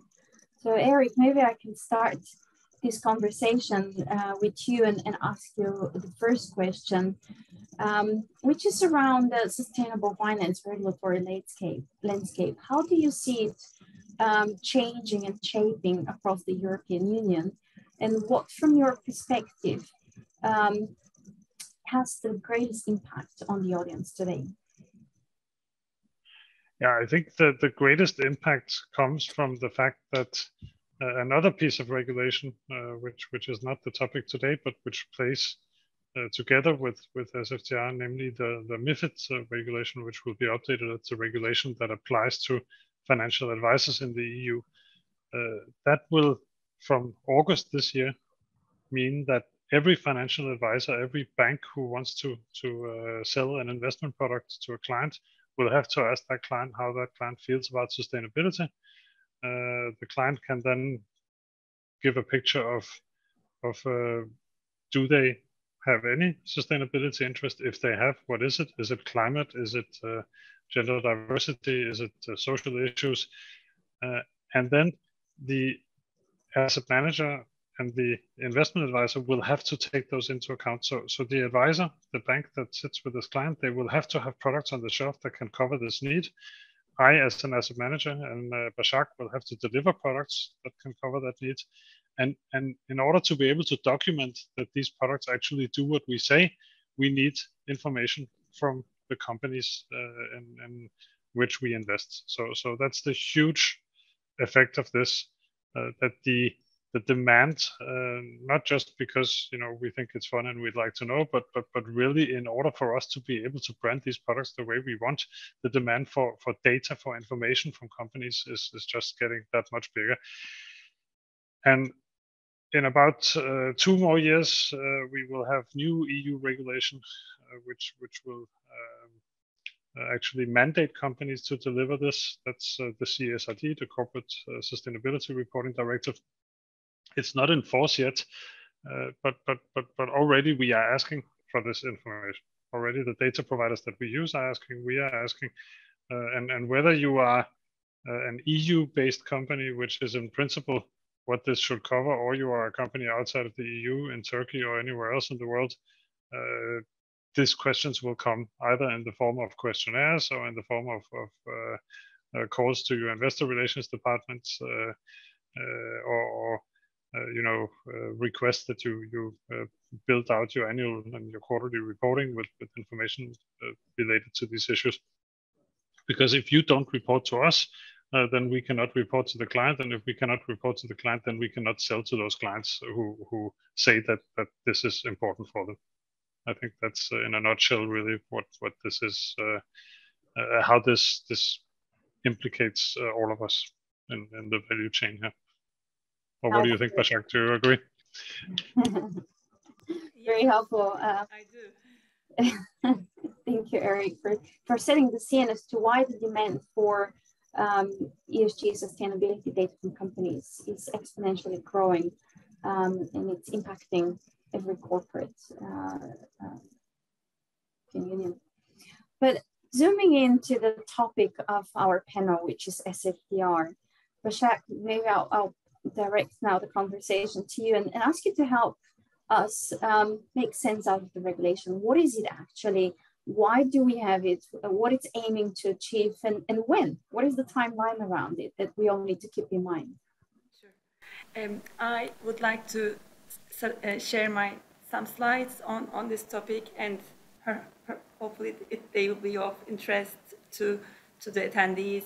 So what is SFDR? SFDR is part of the EU action on sustainable finance. This has been in movement since 2018, and it is focused on capturing sustainability risks. So the focus is really on risk, and it imposes mandatory ESG disclosure obligations for asset managers. As Eric said earlier, it applies to all asset managers, even those who don't express an ESG preference. And the objectives are to provide our investors, with greater insights into sustainability risks, help investors differentiate between different products, because there are a multitude of products that have all kinds of ESG focuses, and also prevent divergent national disclosures. So indeed, any investment manager that wants to market their product in the EU will need to report according to this regulation. And in terms of the SFDR, there are 3 product categories. This depends on how much sustainable and ESG considerations are taken into account in the investment policy. These are Article 6 products. These are mainstream products. There are Article 8 funds, which are the so-called ESG funds or light green funds. These are more broad in their perspective. And finally, there are Article 9 funds. These are sustainable or dark green funds. And all asset managers, as I said earlier, all asset managers are under the scope for SFDR. So it is very important. It's a seminal regulation for our industry. In terms of the Article 8 and Article 9 funds, what are these? Again, the Article 8 products promote environmental and or social characteristics. They may make sustainable investments, such as in environmental solutions, but they don't have sustainable investing as their core objective. Now, for instance, let me describe a little bit about how we approached this topic the topic of positive contribution when we were looking to create an Article 8 fund. So we basically looked at the United Nations Sustainable Development Goals, and we structured our approach to positive impact around the SDGs. And we also try to exclude exposures to some sectors, such as fossil fuels and tobacco, that don't necessarily make a positive contribution.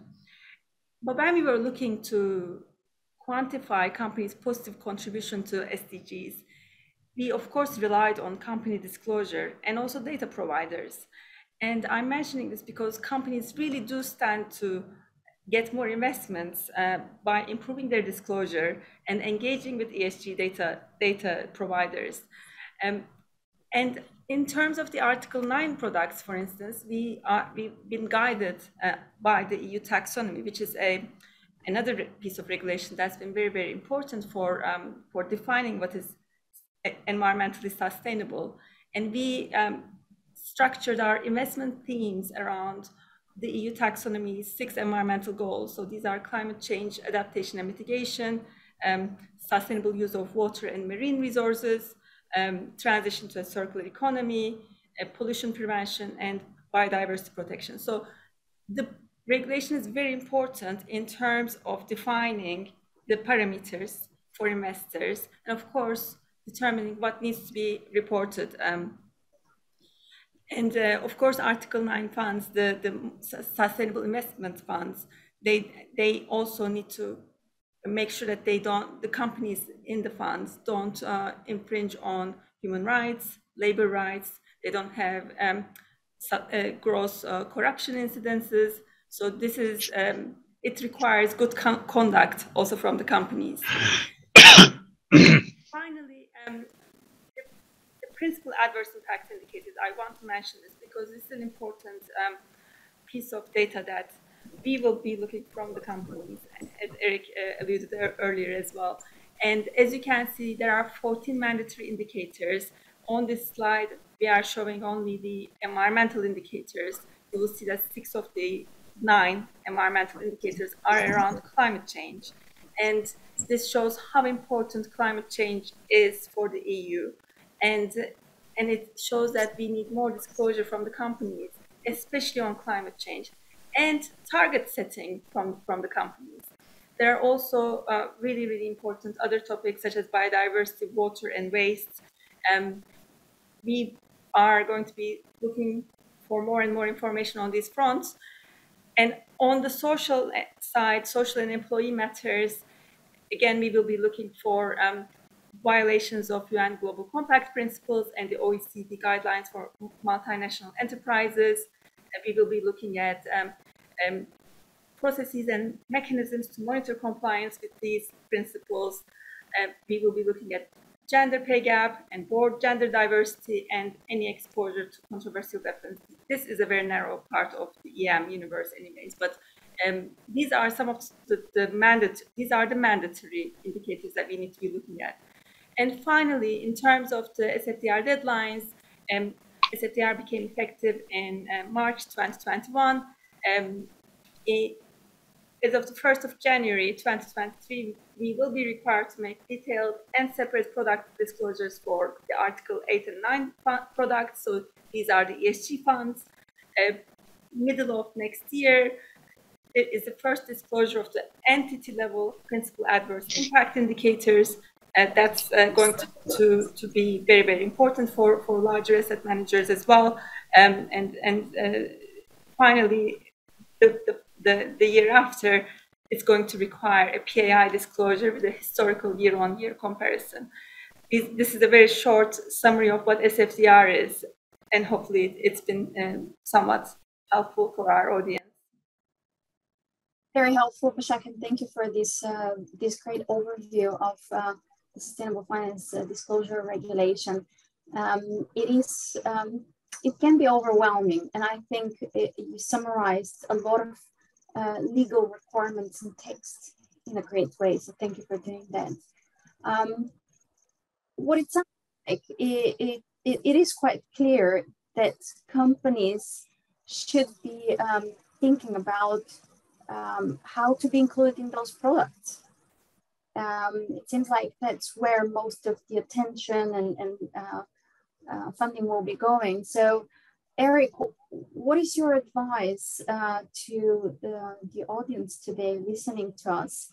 How to make themselves more attractive for investors and actually increase the likelihood for inclusion in Article 8 and Article 9 type products?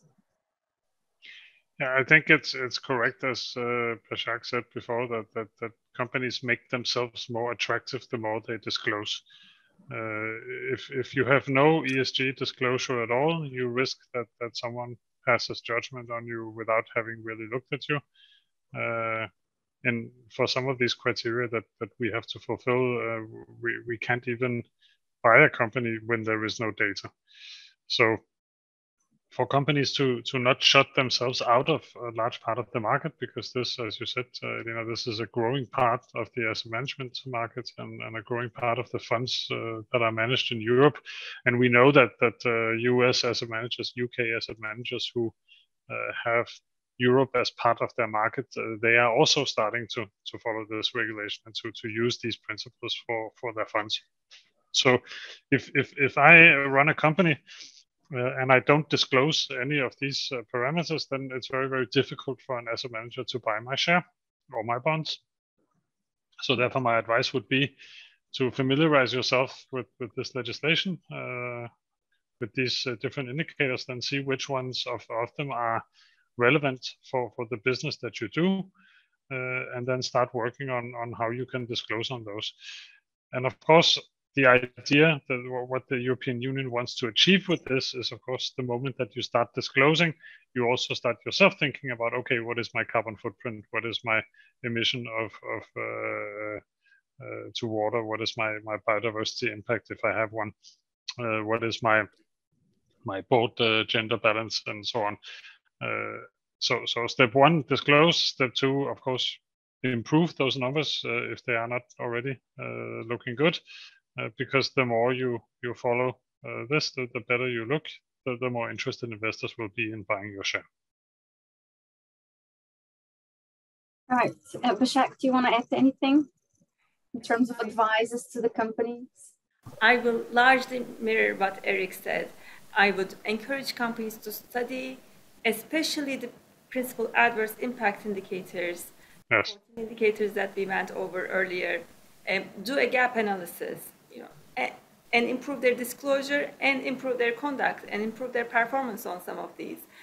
For instance, we talked about how important climate change is. It's really important that companies disclose their emissions and also set targets to reduce these emissions, because it's going to help investors invest in them, even if they are coming from a high base.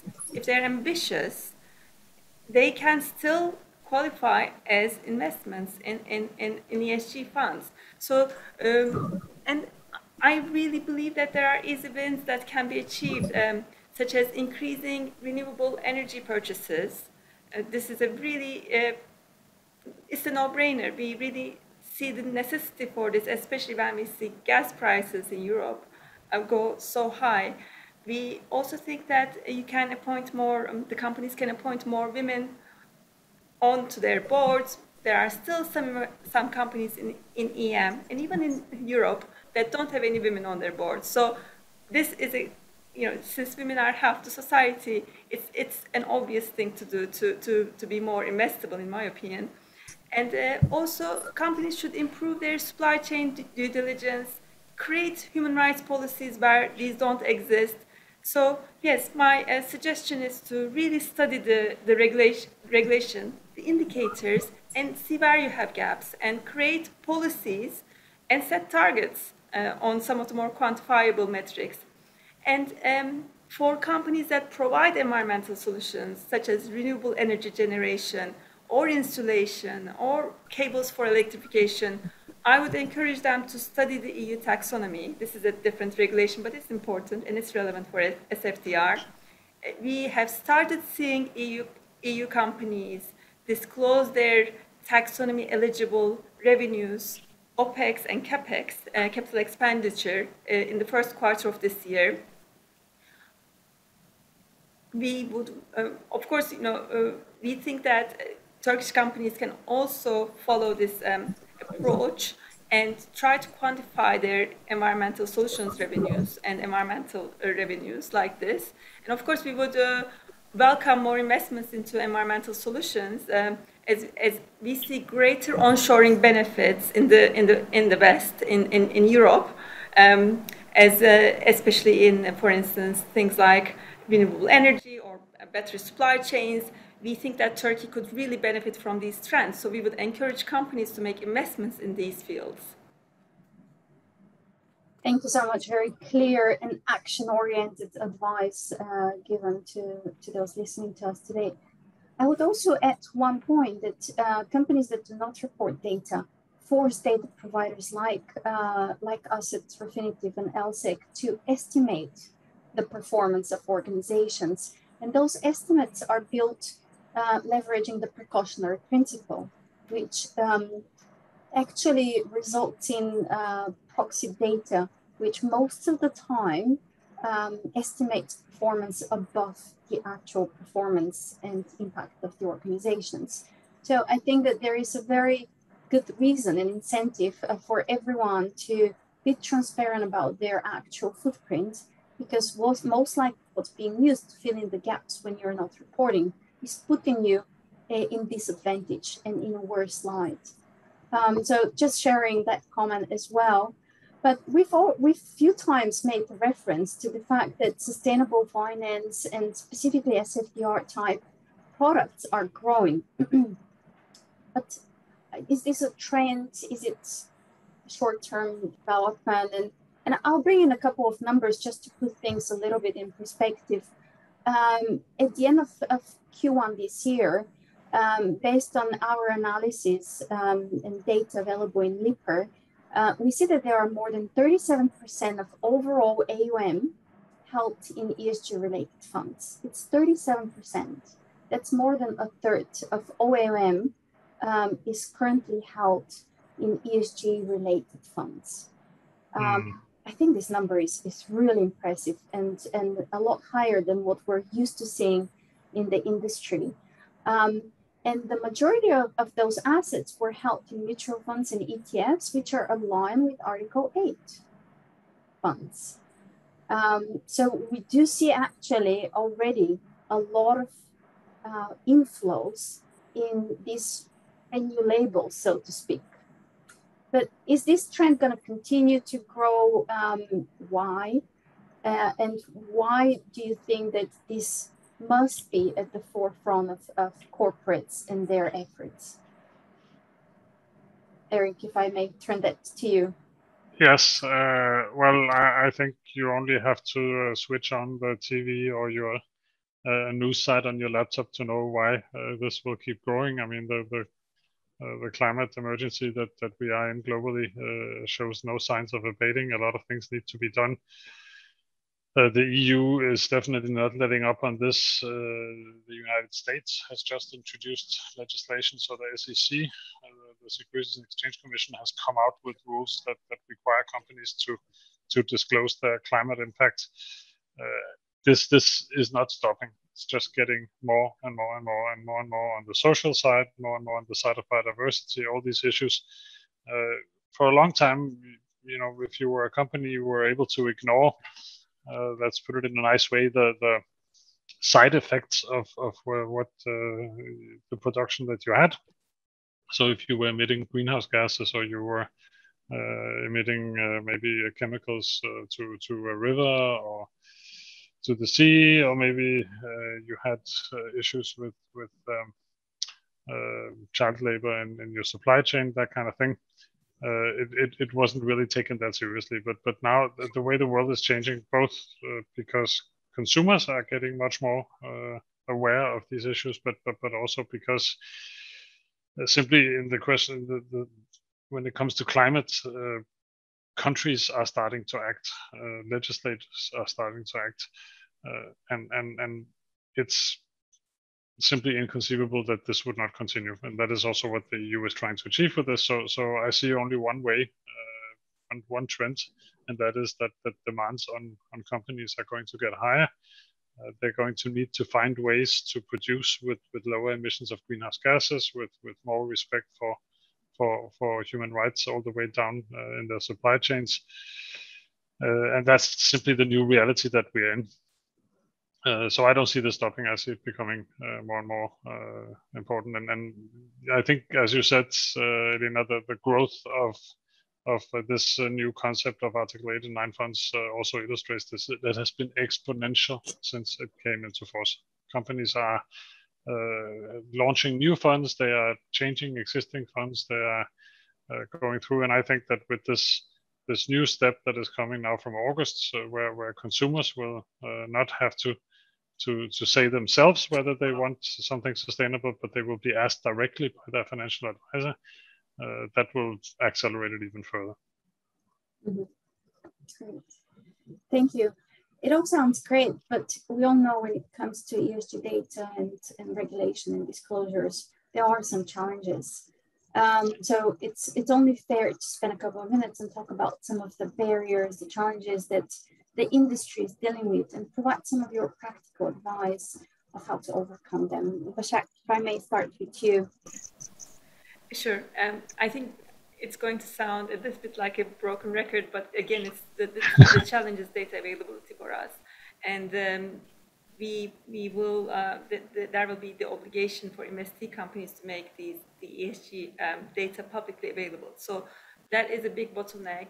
And therefore, at the risk of repeating ourselves, we do encourage all companies to improve their reporting on important ESG metrics, and also they can show more. They can show that they are more investable by disclosing these data points. And all the other the near-term challenges for us is the EU taxonomy calculations and principal adverse impact statements that are going to be coming in next year. So those are the more near-term challenges for us as asset managers. Yeah, Eric, anything to add without repeating?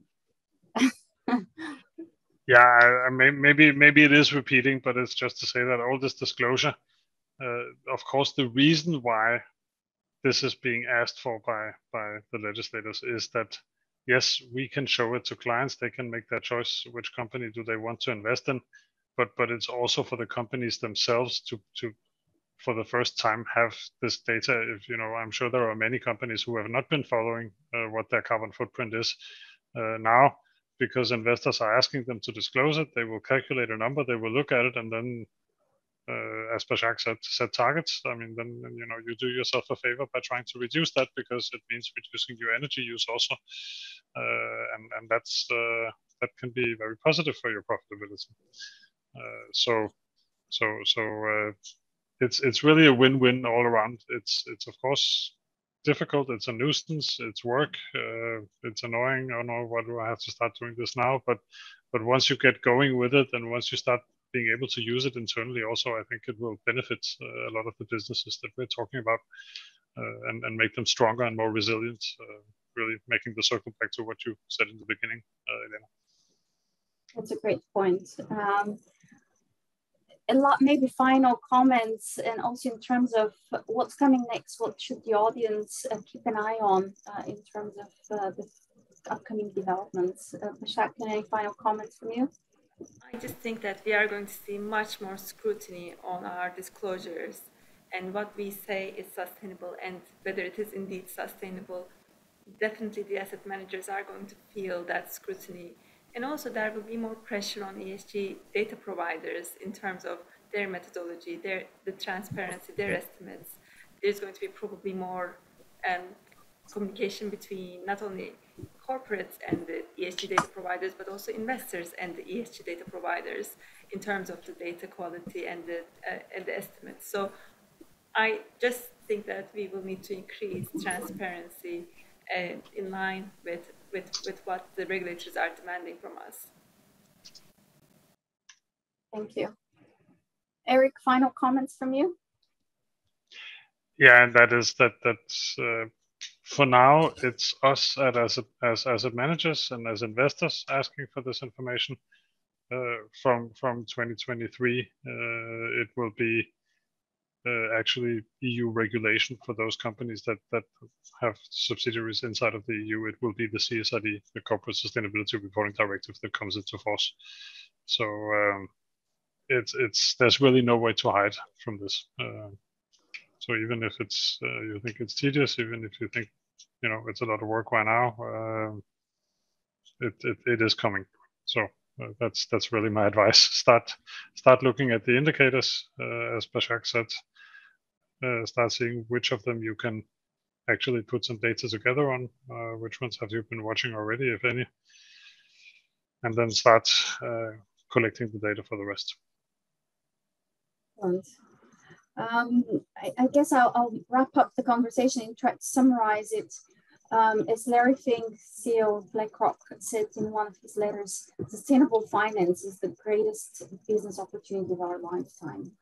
But I'll add to it that it can also be the biggest risk of our lifetime if we procrastinate and delay action.